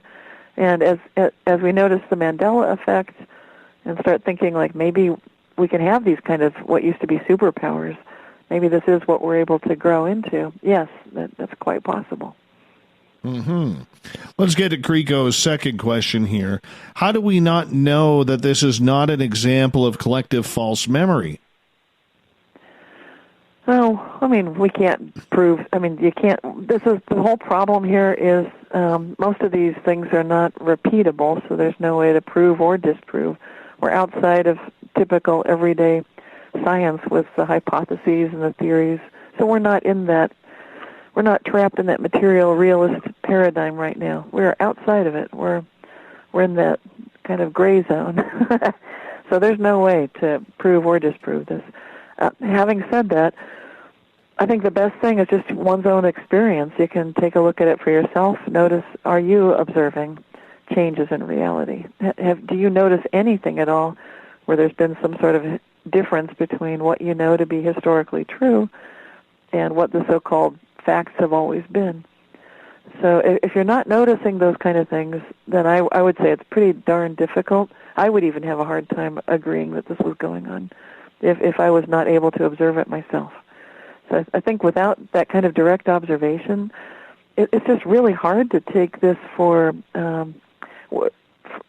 something that's absolutely happening until such time as our science makes a shift out of this recognizing that only, it's that thing I talked about before with when we recognize quantum physics is quite probably the universal set. And when that is taught in school so that every child is raised playing QCraft module on Minecraft, for example, and we all know what all these quantum phenomena and processes are, and we take that for granted, and we expect the world to work that way. unless we're all doing that, of course we're going to have trouble believing it, and it's going to be a lot easier to fall back into what we were raised with, which is material realism and trusting our senses that we assume are correct, even though we know for sure there's no way they can be. They're just approximations and translations of the actual environment. Question coming from Cinnamon in the United Kingdom for you in our Spreaker chat room. She is asking about deja vu. How would you explain that then? Which part of it to explain? Just the fact that sometimes, I guess what you're saying, one thing, I'll go with what I've noticed with deja vu. I've had some extraordinary deja vu experiences, some that I would call the classic deja vu, which is where I actually had an experience where I was running across the backyard with my young daughters at the time. It was moonlight. I was barefoot. It was such a remarkably unique experience to be running barefoot in the grass with my daughters laughing and giggling, and we're running under the trees and then out to the back street and then over to a friend's house. But the weirdest thing of all was that I knew I'd done that before, yet that was impossible. So it was a very interesting, that's the classic deja vu, the way that I would think it would be, where, in other words, you're having that experience like, this is happening again. And that was remarkable. So my explanation for myself at that time, and I'd still probably go with it, is that somehow I had dreamt this earlier, and when we're dreaming or in that kind of a meditative or that state of mind where you can access all time as one, then you can sort of preview possible futures for yourself, actually see them, and then live them out when you get there. So that kind of made sense. It was still a remarkable experience for me. But then I've had some other things that are quite bizarre, where it's kind of like deja vu, but more like the way the movie The Matrix shows it. There's a scene in the movie The Matrix where, I think it's the first Matrix movie, and Neo is noticing that there's a cat walking across the hall, and then it kind of glitches, and the cat walks again across the hall, just by a doorway. And then they call that a glitch in the Matrix. But I've actually seen that sort of thing happen, which is really weird, in the form of noticing a woman walk into a hotel lobby, and I was talking about this very subject, about reality shifts, with another woman who was there at the conference with me, and it was a consciousness conference in Albuquerque, New Mexico. So we're having our conversation. Some woman that we don't know walks out of the parking lot, walks through the lobby, walks past us, and then just sort of, you wait till she's kind of gone, give it a few more seconds, and then again she's walking in from the parking lot. And at that point, I looked at the person I was talking to, and I said, wait a minute, didn't she just come in a minute ago? She was identically dressed, same hairstyle, same person. I don't think could have been a twin or anything. And she walking exactly the same way. But this time we stopped her. We said, excuse me, did you just walk in a minute ago? And she didn't know what we were talking about. She said, no. But I was grateful at that moment that another person had also observed it. And I've seen this on another occasion, too, something where a sequence of events repeated again. So that, I don't know how to explain that. That's more like, I describe it a little bit in my book, Reality Shifts, because it seems like sometimes we can get in sort of an eddy current, if you will, of time, and things they obviously do loop around. So you can have one sequence going at a little bit of a different rate than the other, and so we've got realities that are coming together, and I think it's happening all the time, but we don't usually see it. Right. I want to get into a topic that really, really intrigues me, because I think with this whole shift in the paradigm with the Mandela effect could be tied somehow to portals or different dimensions switching over. And the example I like to hear is we see a lot of people who've never had depression, never had anxiety, never been in trouble with the law or the wrong people, and they just disappear. Like they're walking back to their car after a night out with their friends, and They go ahead and go behind a tree or something like that, and poof, they're gone. Disappeared, never to be seen again. My theory, not that I'm trying to downplay the horrific nature that people go missing, but my theory in this is, what if they walked into a different dimension where their friends are still there, everything is still the same, but on this dimension or this timeline, they're gone? Could there be any correlation between all of this? Yeah, there could. And this is something outside the range of anything that's yet been reported to me, and doesn't mean I've seen everything, but it doesn't mean it hasn't happened. So obviously these cases are real, and like you said, I don't want to make light of them either, because it's very serious. But yeah, it's absolutely possible that they could literally walk from one reality into another. And the kind of things that are similar to it are teleportations. One thing I hear a lot of, believe it or not, and it is related, I'll come right back, but it's when people have a life or death situation, they're about to get hit by an oncoming vehicle.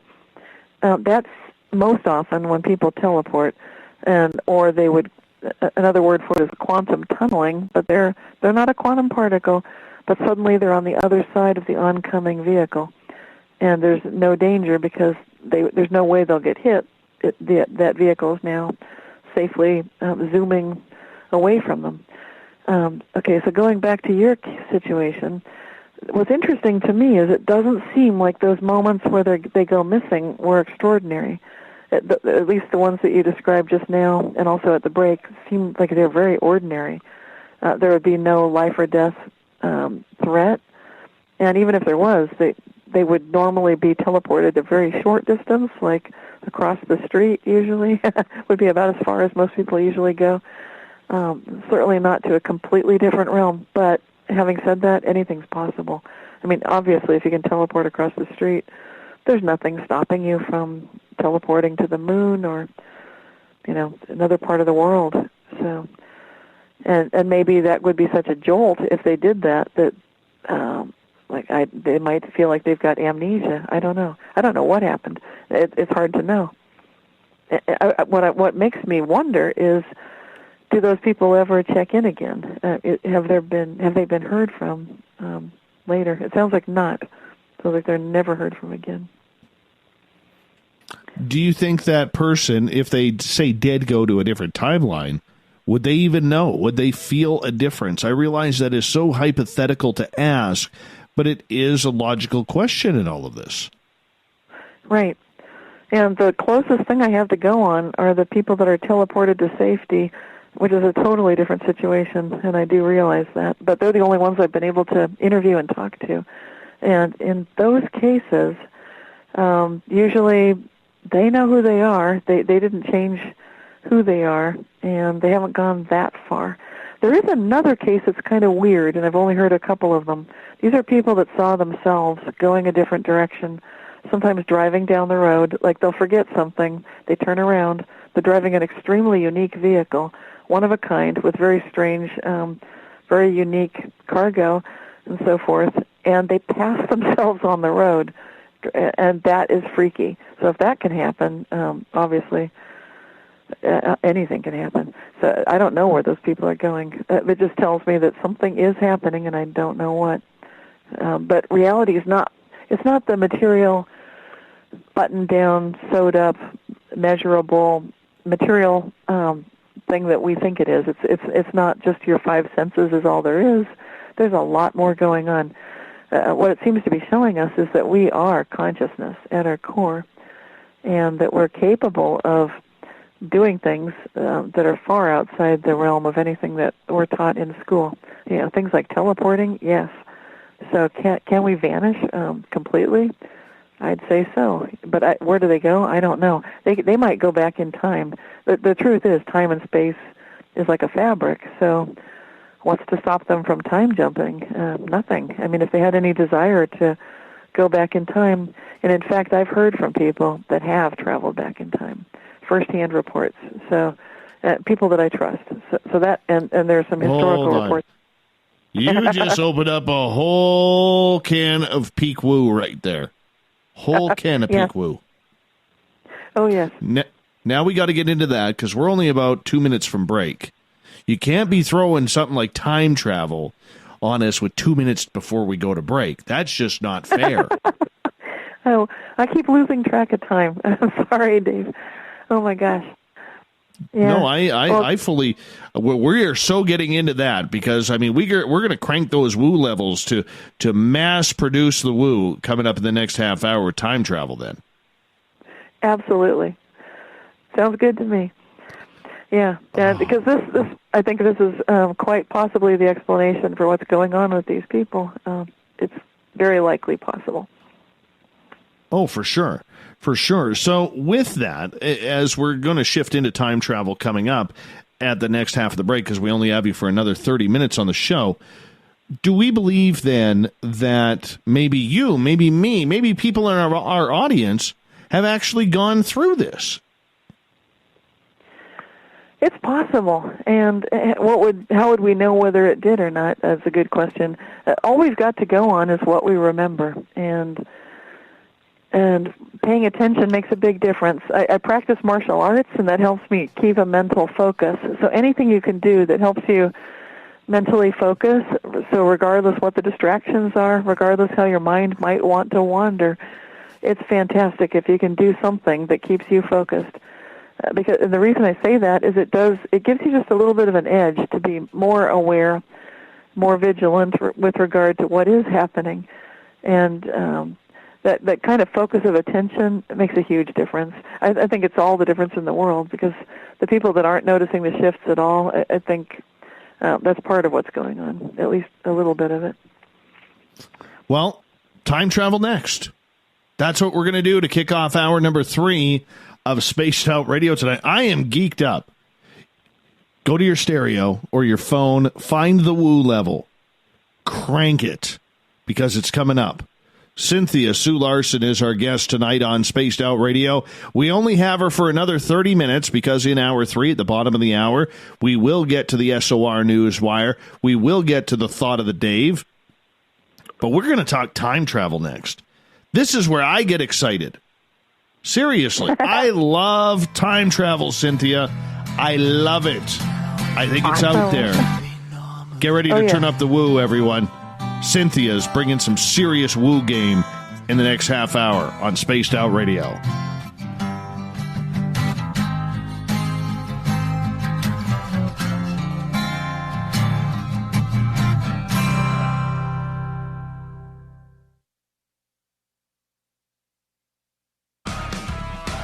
Get your horns up with me on Spaced Out Radio. This is Ron Bumblefoot THAL. Come tune in to SOR, where you can hear me rock out with Little Brother is Watching, the official theme song of Spaced Out Radio. And then come on over to bumblefoot.com, where you can find out about my tour schedule, my music, and everything else. Bumblefoot.com keeps you up to date on what I'm doing and the best way to stay in touch with my music and music camps.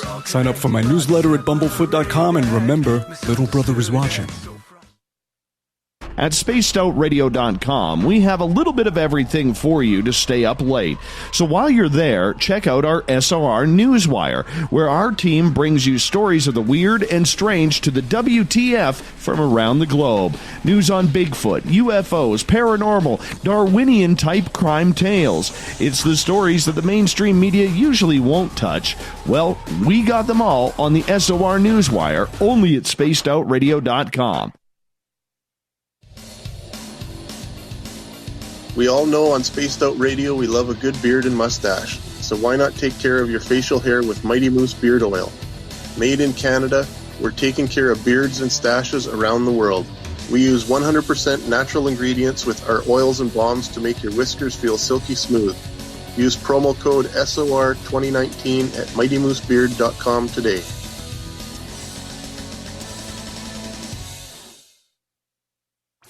Come hang out out with Spaced Out Radio, where we own the night. This is Carl. You can follow Dave on Twitter at Spaced Out Radio, and during the show, use the hashtag Spaced Out Radio to chat with us live. On Instagram, at Dave Scott SOR. On Facebook, give our page a like, Spaced Out Radio Show. SOR archives are free on YouTube at Spaced Out Radio. Come join us, or I will come join you. See you at your window. Find your escape where time has no limits. It's about living today and cherishing the heritage of yesterday. A spirit of adventure for what is new, with the nostalgia of the past. Your timepiece is a reflection of who you are. Life surrounded by beauty from the world around us to the soul within. EscapeWatches.com. There is no time like the present to enjoy your escape. Use promo code SMF2017 for your 20% discount today. The Call of the Wild is in Vancouver. The Moose Vancouver is one of the hottest bars and restaurants in the city. Open until 2 a.m. nightly, the Moose will rock you like a hurricane all night long. Great food with everything on the menu at $6.95 near the corner of Nelson and Granville. Get your horns up and come rock with us. The Moose Vancouver, the official rocking bar of Spaced Out Radio.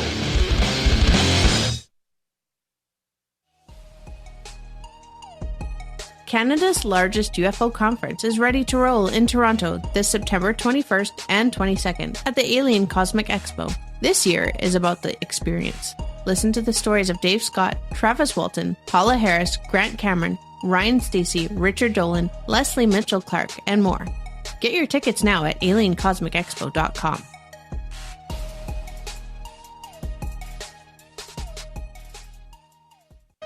Hey fans, it's Dave Scott. Do I have something for you to check out? A great documentary about legendary Mexican investigative journalist Jaime Maussan and his search for the truth about UFOs. Beyond the Spectrum, Maussan's UFO files can be found on Amazon Prime. It's free to watch if you're a member. You might even hear me in it. So check out Beyond the Spectrum, only on Amazon Prime. Visit purpleplates.com today. For over 40 years, the Purple Energy Plates have been delivering amazing results for their many customers. Inspired by the great genius Nikola Tesla, the harmony, healing, and energetic effects of the plates have proven over and over to be beneficial and often miraculous to thousands of customers. Check their site for daily specials and choose from their many energy products. You won't be sorry. Visit them today at purpleplates.com.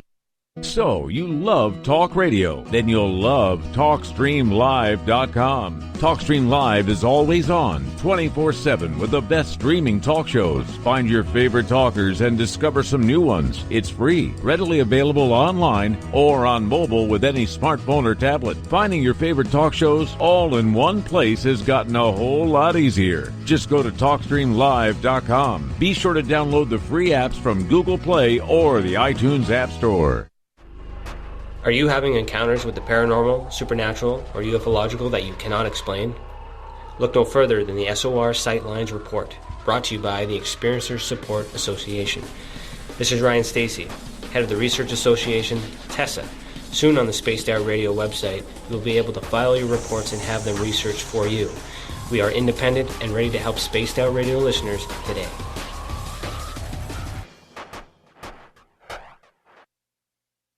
On the first Tuesday of every month, I encourage you to come along for a journey with me, Geraldine Orozco, on The Spiritual You. Together, we will take a look at how to access the highest expression of yourself and change your life. Consciousness, ET contact, health, and wellness, we can talk about it all. So come along for a spiritual ride with me, Geraldine Orozco, on The Spiritual You, only on Spaced Out Radio. The freedom to post what you want, when you want. That's the social media freedom you need. Social Media Freedom is the free app in your app store. No need to worry about going to jail or being shadow banned any longer. It's the freedom to say what you feel. The freedom to know Big Brother isn't watching. It's the way social media is supposed to be. Social Media Freedom. It's time to set yourself free. Download from your app store today.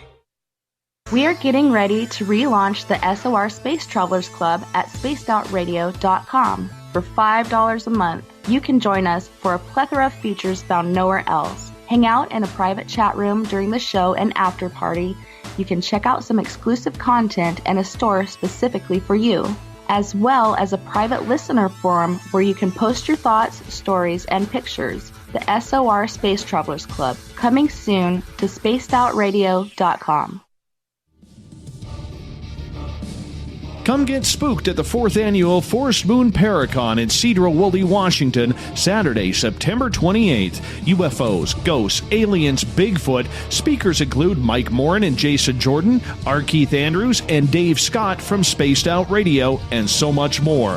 There will be workshops and a VIP roundtable. Get early bird tickets now at fmparacon.com.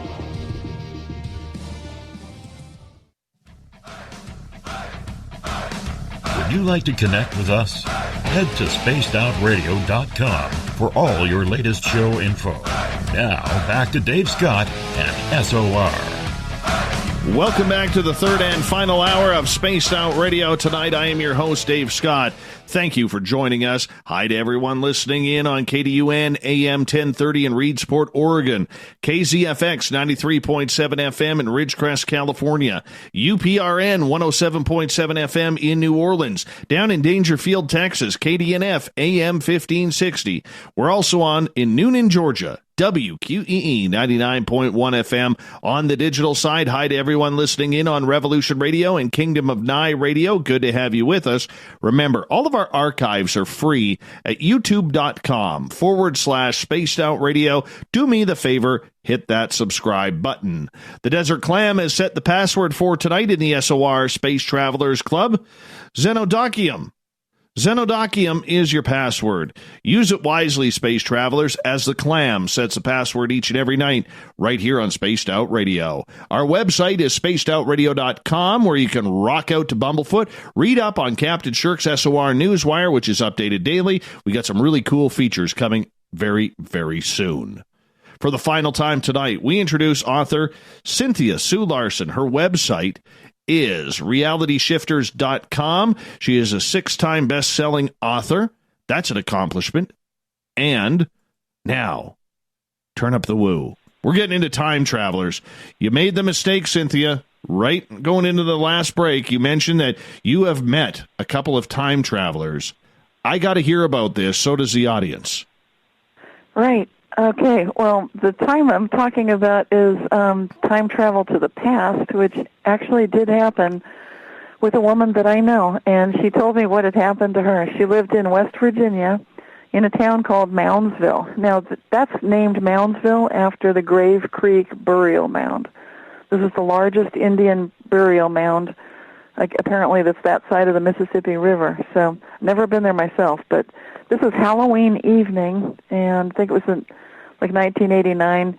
They were walking together. She was walking with some friends, and they just been ice skating. And it was almost midnight, so it's really dark, and it's kind of chill of autumn. But this was not an ordinary walk home.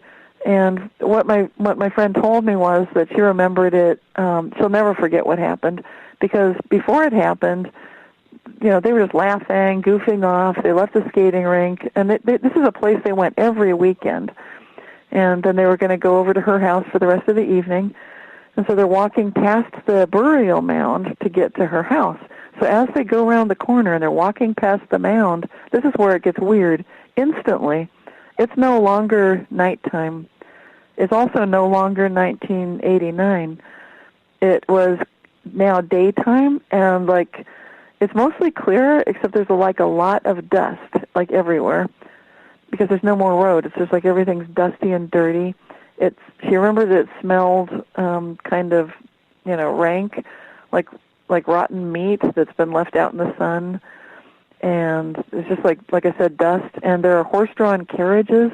And then she notices there are people dressed in clothing that look like it was straight out of the 1800s. And there weren't as many houses. And she could hear someone saying something about Elizabethtown. This is what Moundsville used to be called. And then she saw lots of trees covering the mound. and people were wearing these drab colors, like not the regular colors that you'd wear in the 80s. 80s were really bright clothing, and the women were all wearing their dresses and their hats, and the people were moving toward the, they're going to this place to see the hanging. There was going to be a public hanging happening, and one of her friends that she was with reached down and touched the dog's head, and she said it felt like she was just touching Jell-O. It was just like, it wasn't like a regular dog. And then a carriage just rolled right past through them, and it felt cold, kind of like water, but not wet. It was like being in a hot tub with the massagers on full blast or something. And this is where they were just like freaking out. That's where they realized, like, what is going on?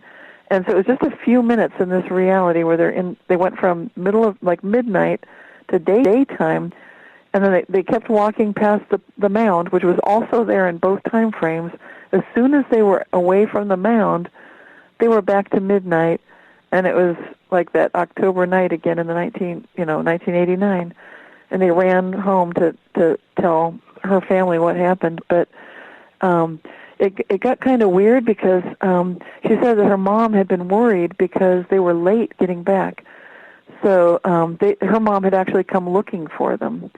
So it's kind of like they'd taken longer to get home than it seemed like they did, because for them it was just a few minutes of that going back in time to whatever year that was, the 1800s.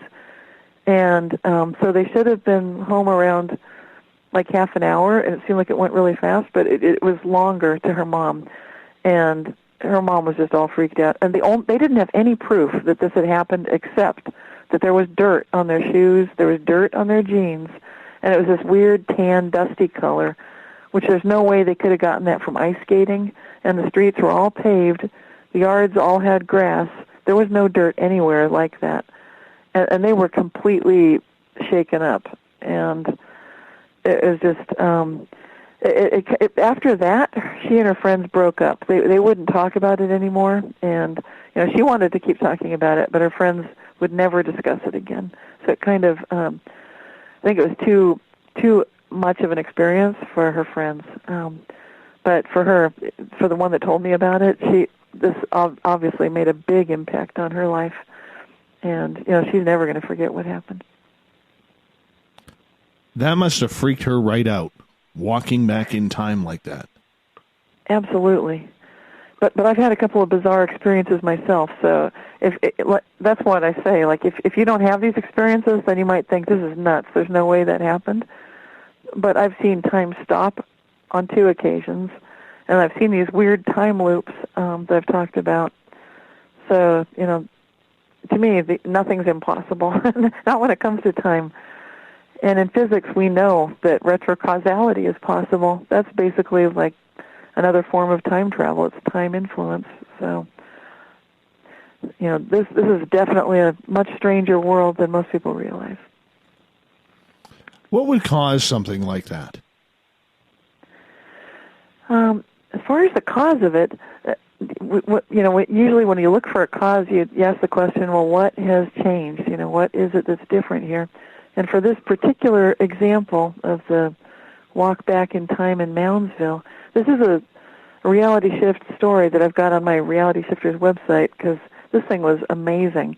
It seems like I think the mound itself had something to do with it. So there is a case to be made for the fact that some places can absolutely influence events like that. And, of course, if you talk to First Nations people, they'll just be nodding like, yes, this is sacred land, and, things can happen.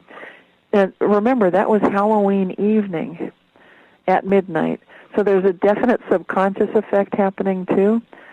Whether she realized it or not, that's Halloween evening in America. That's a night that traditionally we would celebrate, that there's a thinning of the veils, that if you're going to have an experience with ghosts or something like that, that would be when it would happen.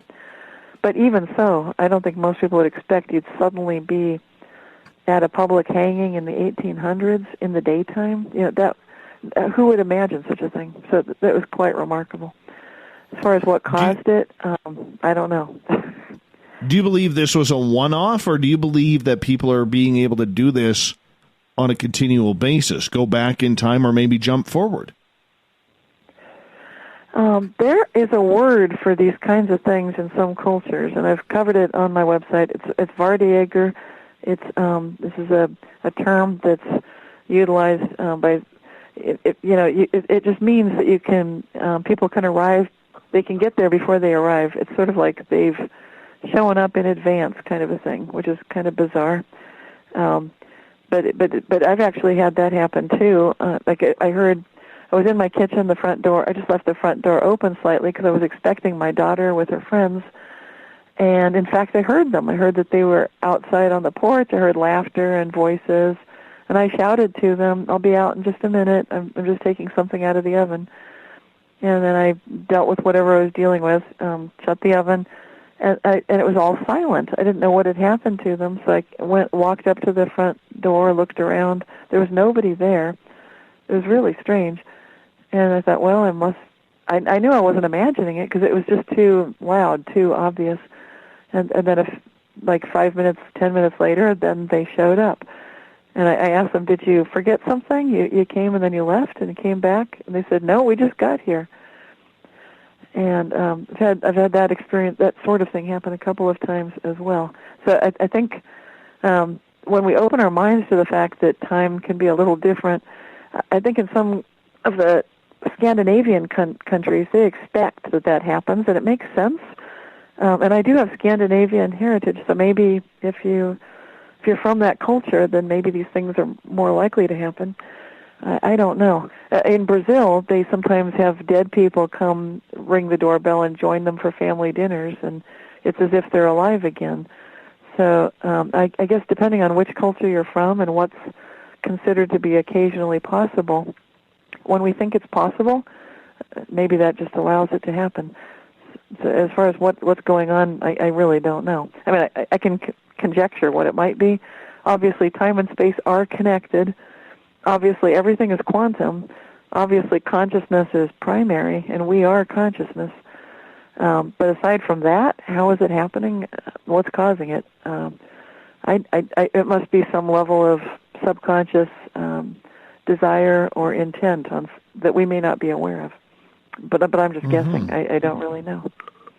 So do you believe stories when you hear, say, Andrew Bashango saying that he was a child chrononaut going way back in time, or people like Randy Kramer who claim that, they've used jump rooms to get up to Mars and spent 17 of his 20 years in the United States Marine Corps on Mars?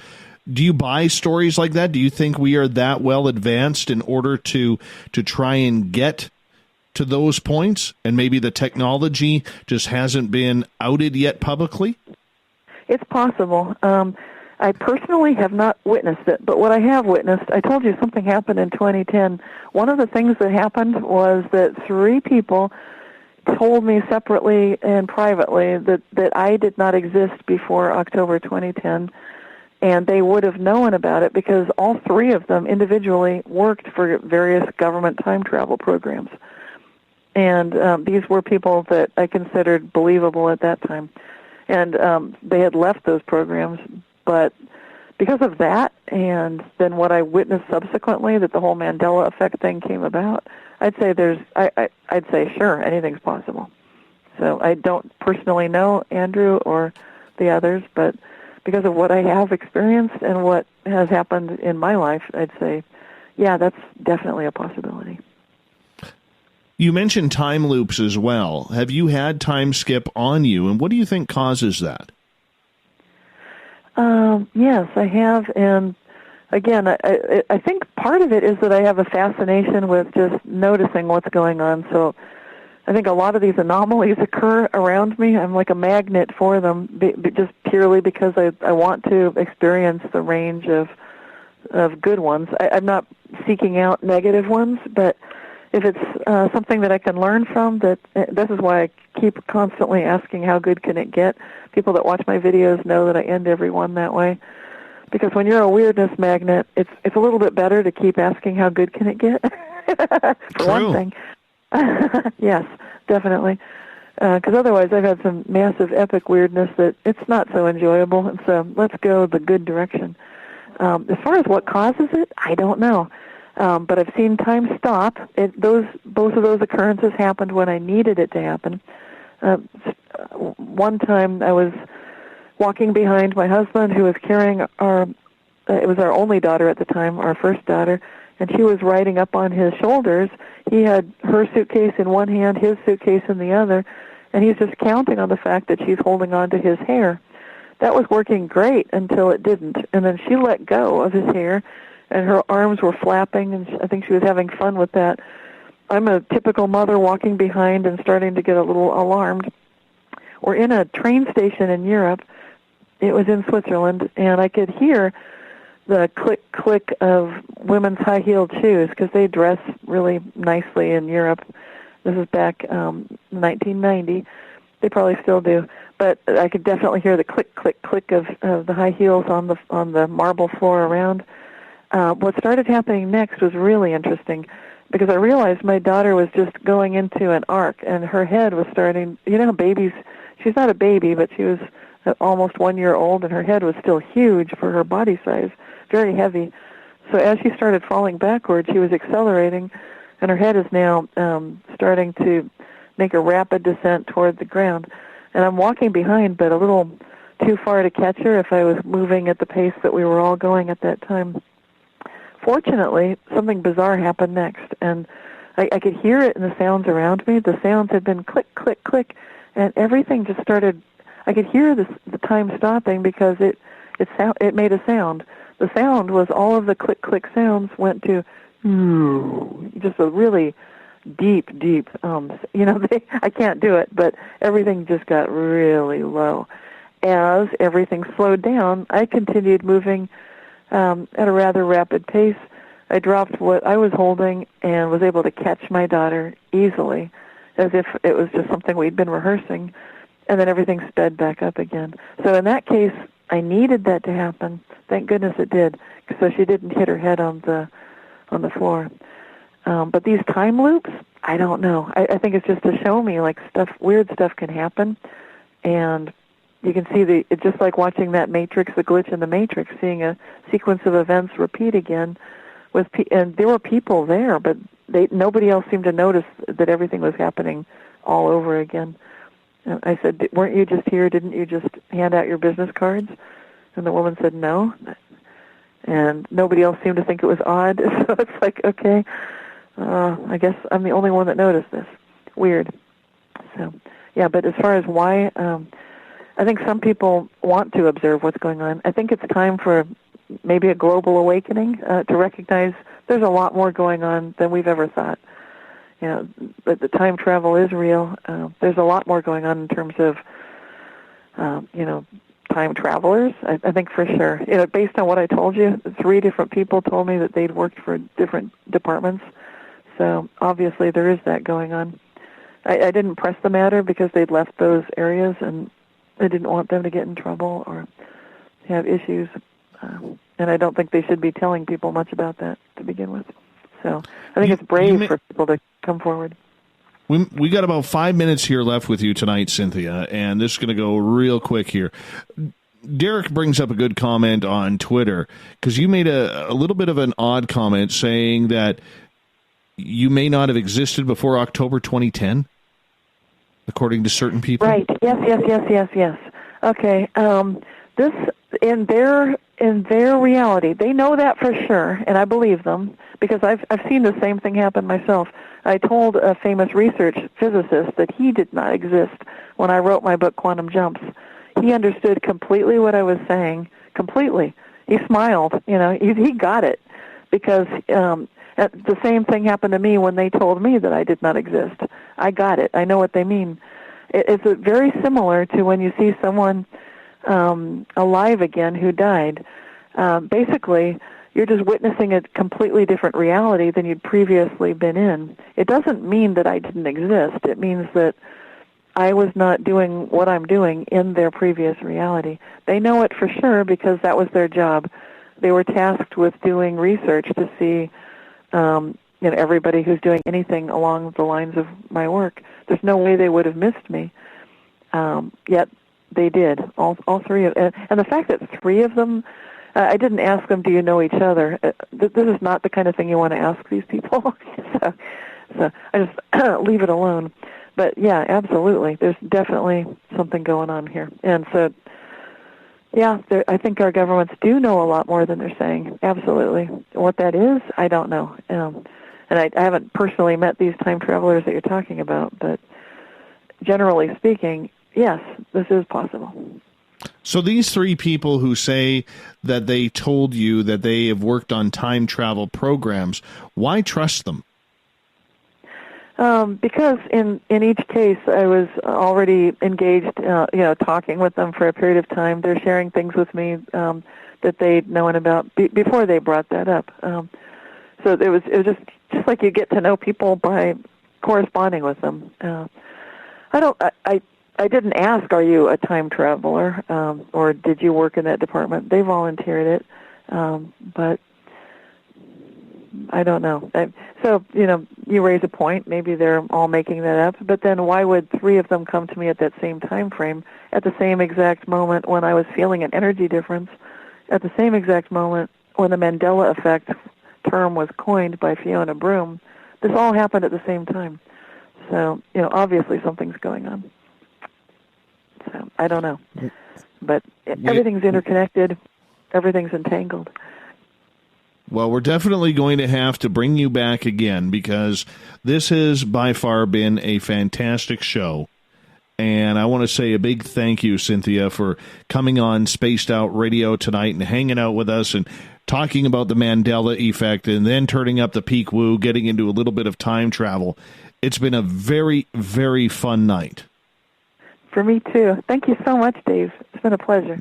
Not a problem. In the 2 minutes that we have left with you, do me a favor. Tell everybody where they could find your books, your information, podcasts, YouTube channels, whatever you got hiding out there, because we want to make sure our listeners get the opportunity to support you as well. Thank you. Well, my main website is realityshifters.com, and through there you can see my books, my YouTube channel, my Facebook, Twitter. I do have a podcast on it's called Living the Quantum Dream on Dream Vision 7 Radio Network, and you can see all those shows and find the links there, as well as how to contact me. So once again, the website's the best way. You can also sign up for my free monthly newsletter, which has been published every month since, I think that's October 1999. So that's realityshifters.com, and that's an excellent way to reach me and get a hold of me. You got to do another book on time travel. Yeah, I'm working on it now. I wait till the spirit strikes me. I move with it. I don't force it. So, but boy, I've got a good one now. So it's just starting. Well, when you get that book finished and published, we got to bring you back on to talk about it. We have to. Thank you. There is no choice. You got it. You're on.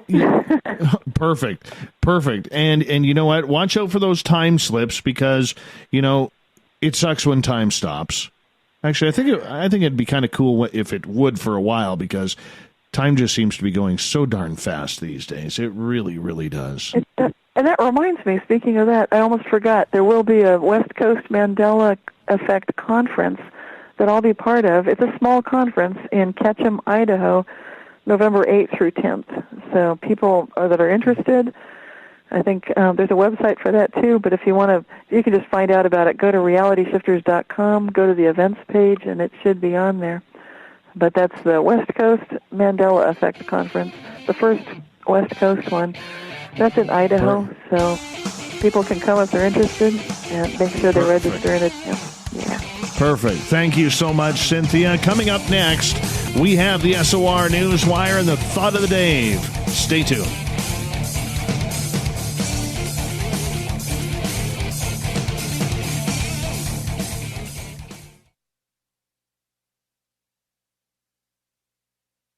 Coming soon to our website, spacedoutradio.com, is the SOR Space Travelers Club. For just $5 a month, you can get into a private area on our site where you can hang with other listeners in our chat room, post in our forum, and check out a bunch of exclusive content and store that won't be found anywhere else, including a nightly after-show party with Dave. It's going to be the best $5 a month you're going to spend. The SOR Space Travelers, only at spacedoutradio.com. Are you having encounters with the paranormal, supernatural, or ufological that you cannot explain? Look no further than the SOR Sightlines Report, brought to you by the Experiencers Support Association. This is Ryan Stacy, head of the Research Association, TESA. Soon on the Spaced Out Radio website, you will be able to file your reports and have them researched for you. We are independent and ready to help Spaced Out Radio listeners today. Hello, this is your guitar man, Ron Bumblefoot Thal, and I have to tell you, I love the response I get for Little Brother is Watching from Spaced Out Radio fans. It's amazing how music can inspire and make people think deeper about what's going on in the supernatural world. You can head over to my website, bumblefoot.com, to check out my music, my guitar workshops, my touring, even check out some of the hot sauces that I'm working on. And make sure you keep on listening, because with Spaced Out Radio, you know Little Brother is watching. Hey, Spaced Out Radio listeners, it's Dave Scott.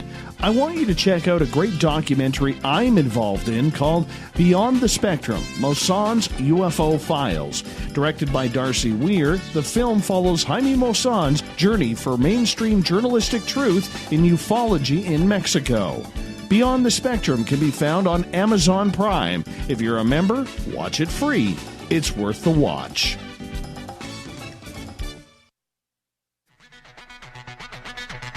Come get spooked at the 4th Annual Forest Moon Paracon in Cedar-Woolley, Washington, Saturday, September 28th.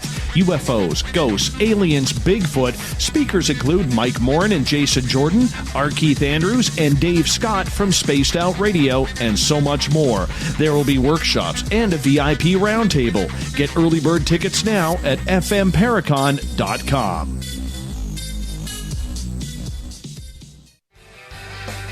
From the heartlands of Canada to beards around the world, we know how to take care of you. Fill your follicles with the Mighty Moose Beard Oil.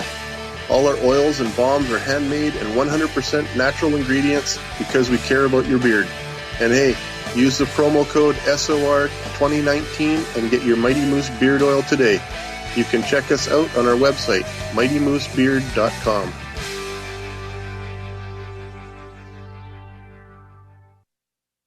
Heading to Vancouver and looking for a night on the town? The Moose Vancouver is the bar that never stops rocking until 2 a.m. every night. The Moose has great food with everything on the menu from $6.95 to $8.95. Fantastic, vibrant staff and rock and roll that will bring you back to when the music was real, the hair was long, and the guitars were rocking. Get your party on at the Moose Vancouver, the official party bar of Spaced Out Radio. A timepiece is a reflection of who you are, and what better way to show off the real you than with an Escape watch. Escape is a lifestyle brand accessorizing your days and nights. Choose to escape and create the life of discovery that you deserve. Dream, play, unite with your own personalized Escape watch.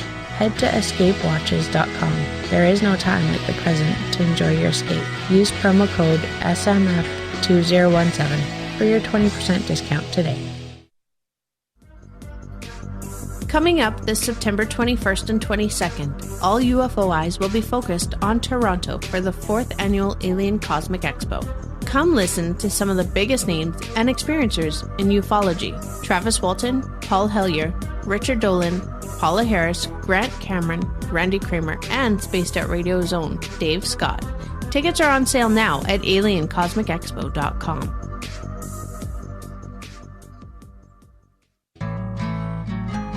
Looking for a place to advertise at a very reasonable cost? Look no further than Spaced Out Radio.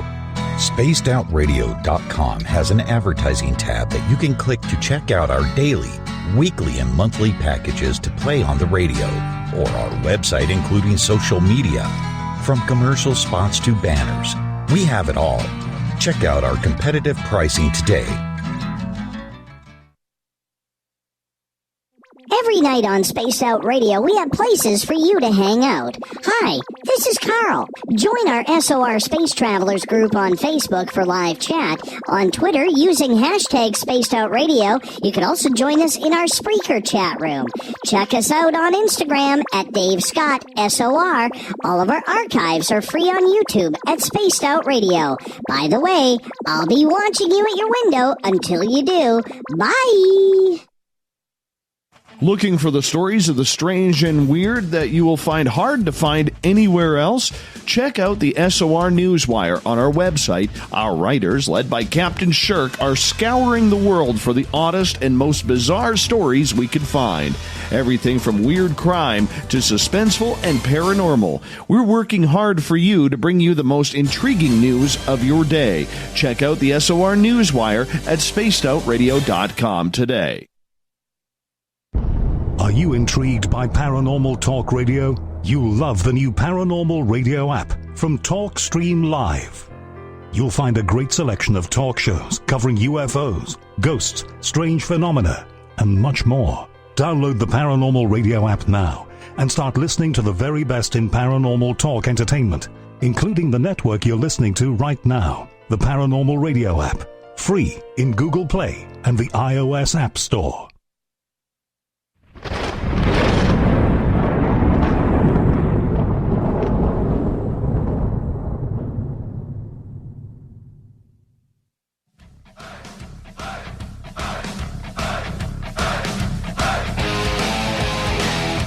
We've rounded third. We're heading for home tonight on Spaced Out Radio. I am your host, Dave Scott, hanging out with all of you. Thank you so much for being so kind to hang with me as well. Reminder to all of you, if you've missed most of this show or others, you could always go to our YouTube channel, youtube.com/Spaced Out Radio.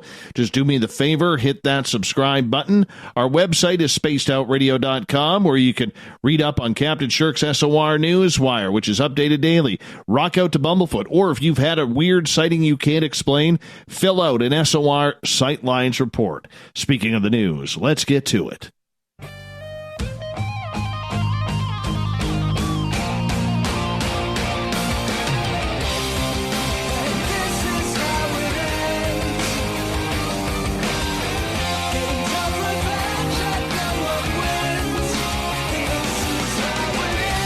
The news is always changing, which is why we bring you the SOR Newswire at the back end of every show. Of course, you can find all of our news on our website, so go check it out 24 hours a day, 7 days a week. It's right there for you. We're going to start off in New Zealand, where a man gave police a low-speed chase as they followed him in his mobility scooter, speeding down a sidewalk. Charlie Durham, who is a double amputee, fled the police car after they attempted to pull him over for speeding in his scooter.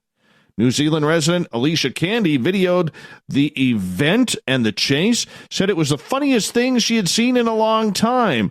On the video, Candy can be heard with her son, who was shouting, "Go, old man, go!" Durham had to stop after he got stuck in a driveway that was blocked by a police car. He said the reason he fled was because of fear of police would throw him from his chair and toss him into a police car. He wanted to get home to prepare for his evening tea. The police gave the Durham man 2 tickets for his chase. First, for failing to pull over, and second, for inconsiderate operation of a mobile scooter. The fine came to just under $160. I would have loved to have seen that. Could you imagine him going down the freeway like OJ with cops all behind him in that slow speed chase? You should have taken it to the next level, Mr. Durham. Should have taken it to the next level. All right. 2 Manhattan landlords took the unusual and illegal route to double their rentable space by cutting their 2 condos in half horizontally so they could rent out 18 tiny apartments in the Lower East Side building, according to the New York City Department of Buildings. The ceiling's heights were just 4.5 feet to 6 feet tall on each level, depending on where you were standing. Yeah, when an inspector visited the building this month, he found half-sized doors and low ceilings, forcing him to kneel in an improvised way A small staircase connected the two floors, along with an unapproved structural changes. The Department of Building says the inspector found the space riddled with unpermitted electrical and plumbing work. Go figure. The compressed living spaces prompted New York City Council member Ben Kallos to compare the arrangement to the movie Being John Malkovich, which features a cramped office and a tiny door on a floor 7.5 of a Manhattan building. On floor 7.5 of the Manhattan building. All right. It was a funny in fiction, but a horror story in real life, Kallos said, according to the New York Post, as he described the living conditions that tenants endured on top of the floors of the building. Bathroom space was also tight, while the lower floor unit had an illegal bathroom added to its legal bathroom. The upper unit had only one bathroom to share among the 9 micro apartments. Oh, man. Could you imagine living in there? Yeah. Well, apparently they were paying $600 a month for these mini places. Times that by 18, that's a lot of money. A lot of money going out right there. Glad these guys were caught. All right. Animal rescuers in Britain said a couple were shocked to find a 3-foot python slithering around their 5-month-old daughter's nursery. The RSPCA said the Tadworth Surrey couple spotted the python exiting their daughter's room earlier this month and heading down the stairs. The baby's father called his brother, as well as the RSPCA and local police, and the girl's uncle was able to arrive at the home in time to corral the snake and take it to a friend for safe storage in a terrarium unit until it could be collected by rescuers. The young royal python was very friendly, so I was sure he was an escaped pet from a nearby home. I took him into our care, but thankfully we were able to find his owner and return him, says RSPCA Animal Collection Officer Lewis Horton. It turns out he was named Gozer, the Gozerian, named after Ghostbusters and belonged to the family's neighbor. He'd been missing since May, so it was nice for him to be able to return home. Gozer's owner said the snake managed to push out an air vent in his terrarium and squeeze through a tiny hole to escape. My goodness, that could have turned out way, way worse. On April 23rd of this year, Brian Bender from Politico broke the news that the United States Navy was drafting guidelines for pilots to report UFOs. On June 19th, Mr. Bender then broke a story about the congressional briefings on the UFO topic. John Greenwald went after records pertaining to these stories, which include communications internally with the United States Navy Public Affairs between Politico's Mr. Bender and the U.S. Navy while formulating his story for the Black Vault. Below, he files the papers. You have to go to the website. You can find it on ours.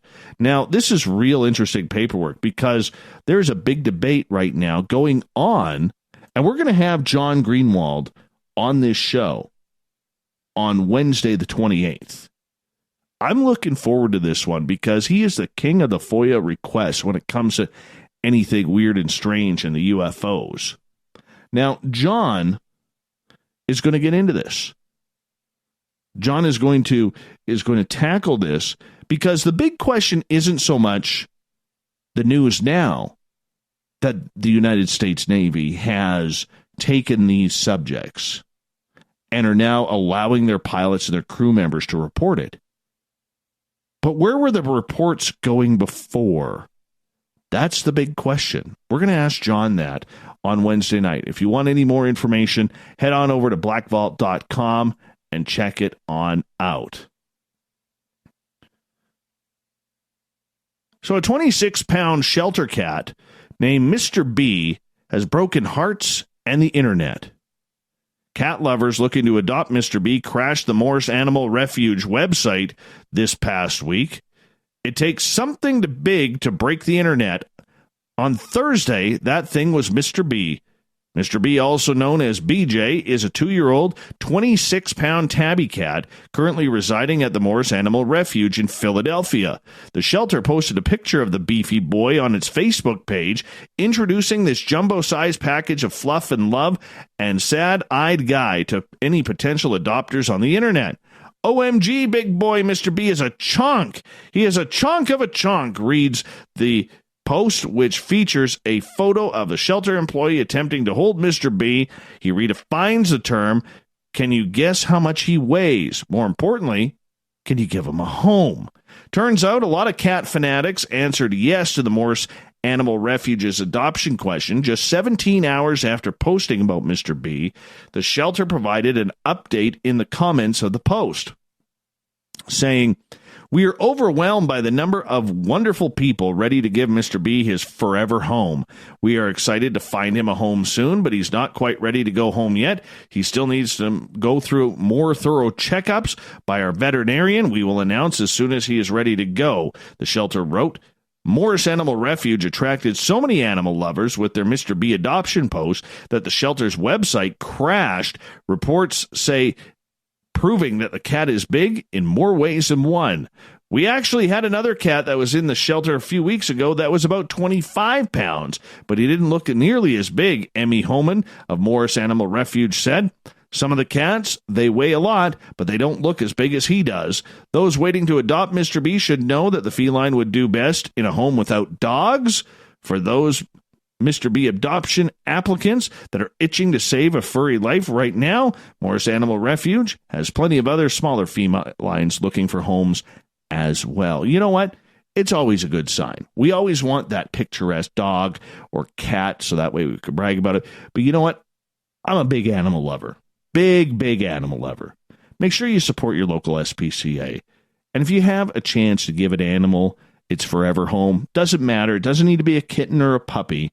There's a lot of older dogs out there, and I know we get attached. I know we do. I do. But there's a lot of elderly dogs out there and cats out there that would just love to love you back. Just love to love you back. Give them an opportunity to show them that love if you've got the space and the time, because they need it just as much as you do. So check out your local SPCA or animal shelter today. That's my PSA for the day. Most people know how it feels to have some water left in your ear after a shower or a dip in the pool. I hate that feeling.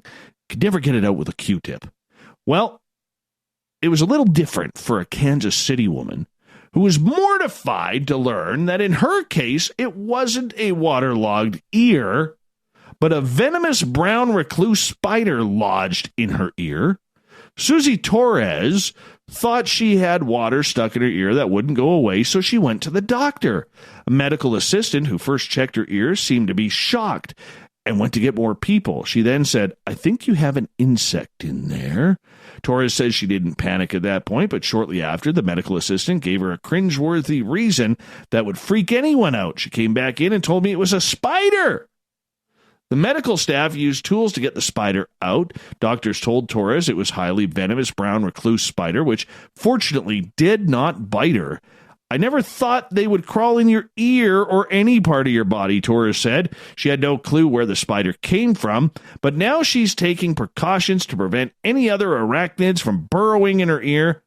"I went and put in some cotton balls in my ear last night," she said, "because I did not have any earplugs, and I'm pretty terrified of spiders." According to the CDC, the brown recluse is one of two venomous spiders found in the United States along with black widows. Spiders are not usually aggressive, and most bites occur because the spider is trapped or unintentionally contacted. So Torres got lucky. She could have received a bite which would have caused itching, pain and irritation, or even in rarer cases, death. Wasn't too long ago that doctors found a spider spitting a web inside a man's ear in China. The patient went to the doctor complaining of an itchy, crawling sensation inside his ear. Doctors saw the insect deep in the canal. They took a video of the web-spitting spider, which went viral this past May. Oh, that's just creepy. Now, this is one upset shark. A female sand tiger shark wasn't messing around when her tank mate kept throwing body checks at her. Yeah. So, in a startling sight by visitors at the Coex Aquarium in Seoul, South Korea, the 8-year-old shark slowly consumed the 5-year-old male that was bugging her. The female shark swam around the tank for the next 21 hours, slowly chowing down on the male banded hound shark while his lifeless tail wagged in her mouth. A shark's neighbor the neighbors in the other tank were all accounted for after the incident. But yeah, you just don't upset this shark. If you're a shark, okay, good advice for you sharks out there if you're listening in. If you're a shark and you see a bigger shark, you don't go pissing it off. It will eat you. It will eat you. It takes that stuff seriously. It really does. And finally, we're going out on a good news note here. A judge in California had to speed up the citizenship ceremony of a pregnant immigrant after she said her contractions had started. The woman, anxious to become a U.S. citizen due to President Donald Trump's immigration policies, was able to get her naturalization process fast-tracked. Well, the 31-year-old Armenian-American woman who was scheduled to give birth to her second child next week by cesarean section, well, she started having contractions after a walk to an L.A. convention center where the judge was naturalizing about 3,200 immigrants. Yeah, they were racing against time. She refused to leave until she was sworn in as an American citizen, said U.S. District Judge Cormac Carney, who performed an impromptu naturalization ceremony before the official event began for immigrants from 114 different countries. The woman, who asked to be identified only by her name of Tatev, said she returned home and the contractions stopped once she rested. Tatev said concerns about the hardline stance on immigration prompted her to accelerate her 6-year-long naturalization process. She goes, I sped up this process because of the fact of the current situation, because immigration laws are under attack. A former high school history teacher, adding that she is fearful her green card would have ran out and she would not have been allowed to stay. Well, good for her. Way to become an American citizen. It's fantastic. Love it when people change on over. Come over to our side. It's kind of fun that way because we love people around here. Love the people. And people love the thought of the Dave. Thought of the Dave happens every night at this time where we ask a question on our Facebook and Twitter pages, then read your responses on the air because we love the audience participation around here. Today's Thought of the Dave is as follows. What weirds you out about the Mandela effect? Start off with Eric. He says, what weirds me out? That people actually believe in it. David, that it always used to be called the Mandela effect, spelt with a T, not an L, after the former president of Uganda, that some people remembered being gored by a lion while on safari and others thought was assassinated years later. That's good snark there, Dave. Very good snark. Julie, what weirds her out? That it exists. Another Eric. That Chimp Kofefe once co-starred in a Tarzan movie. Now they just call him Cheetah. Foya. That no one ever documented a phenomena like this prior to the 21st century, which means, to me, we shifted realities after the start of the 21st century. Anon. Everything. It's just odd that so many people not related in any way can have the same memory. William. That is lasted so long without ever being spoken of for a long time. John. That parallel worlds may not exist, which means it's all caused by large group delusion, War of the Worlds, but turned down from 11 to 1. 1, doesn't say good things about mental stability of the public at all. 2, scary to think of what unidentified delusions exist. 3, Fox News. That's funny. Rano. The fact that so many people don't pay attention is no surprise to me at all that it exists. Karen. That it exists, I mean, people are wrong about stuff all the time. But for that many people to believe that Mandela died in prison in a specific year is pretty odd. Paranormal Avenger. Nelson was a great man. His effect will be felt for a long time. Wait. Wrong Mandela. Bram. The fact that it might be true, and if it is true, what's causing it? Why? What's the end game? Rocks. The gullibility of the human race. Making people think. Okay, let's go over to Facebook. Steven, those friggin' braces in the James Bond film. We talked about that with Cynthia Larson earlier on. Joyce, it doesn't weird me out. Ironically, by the time most people are aware that the Mandela effect is real, they have based their beliefs and progress on facts that move like quicksand under their feet. Biased recording keeping is partly to blame, and our brain's ability to morph our memories allows us as individuals to move on whether personal recollection of the past and written records agree or not. Catherine, that you can tell when changes happen. The first time I noticed had to be around 1984, and recently about 1.5 months back in June. Brian Bowden, he will be filling in for Butch Witkowski Monday. It doesn't weird me out. It pisses me off because I'm sure we are all getting screwed by being caught in the wrong dimension right now. Right now, another Brian Bowden is living a great stress-free and very prosperous life. My life! Hey, I agree with you on that one. Kelly and Kelly's beard. That there might be a universe where I have hair and no beard, and Everett is actually Barry Manilow. These are the things that keep me up at night, Dave. I don't know if Everett would be Barry Manilow. I really don't. Dale, the whole C-3PO thing pisses me off the most. Yeah, who thought he had silver legs? Supposed to be all gold, isn't he? Jade, I'm not quite convinced yet, but remain open to it. The braces thing is pretty weird. So, sorry, boring answer? Daryl gets the final word. When I forget to remember. Look at that. Big thanks to everybody who participated in the Thought of the Dave today. Thank you so much for playing along. We will do it all again very, very soon.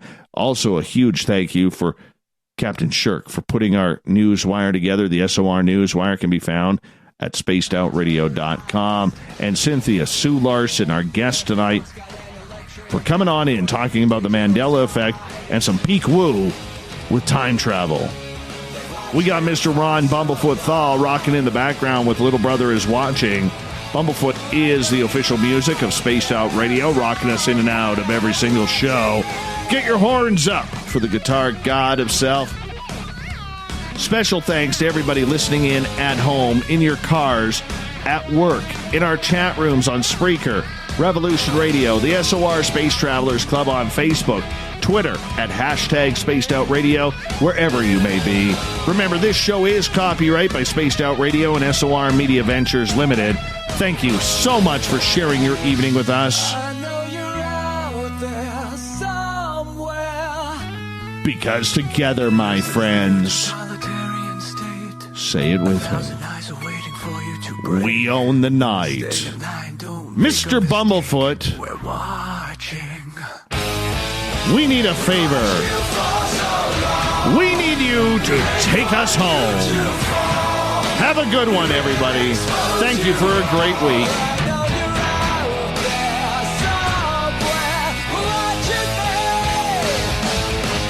Good night.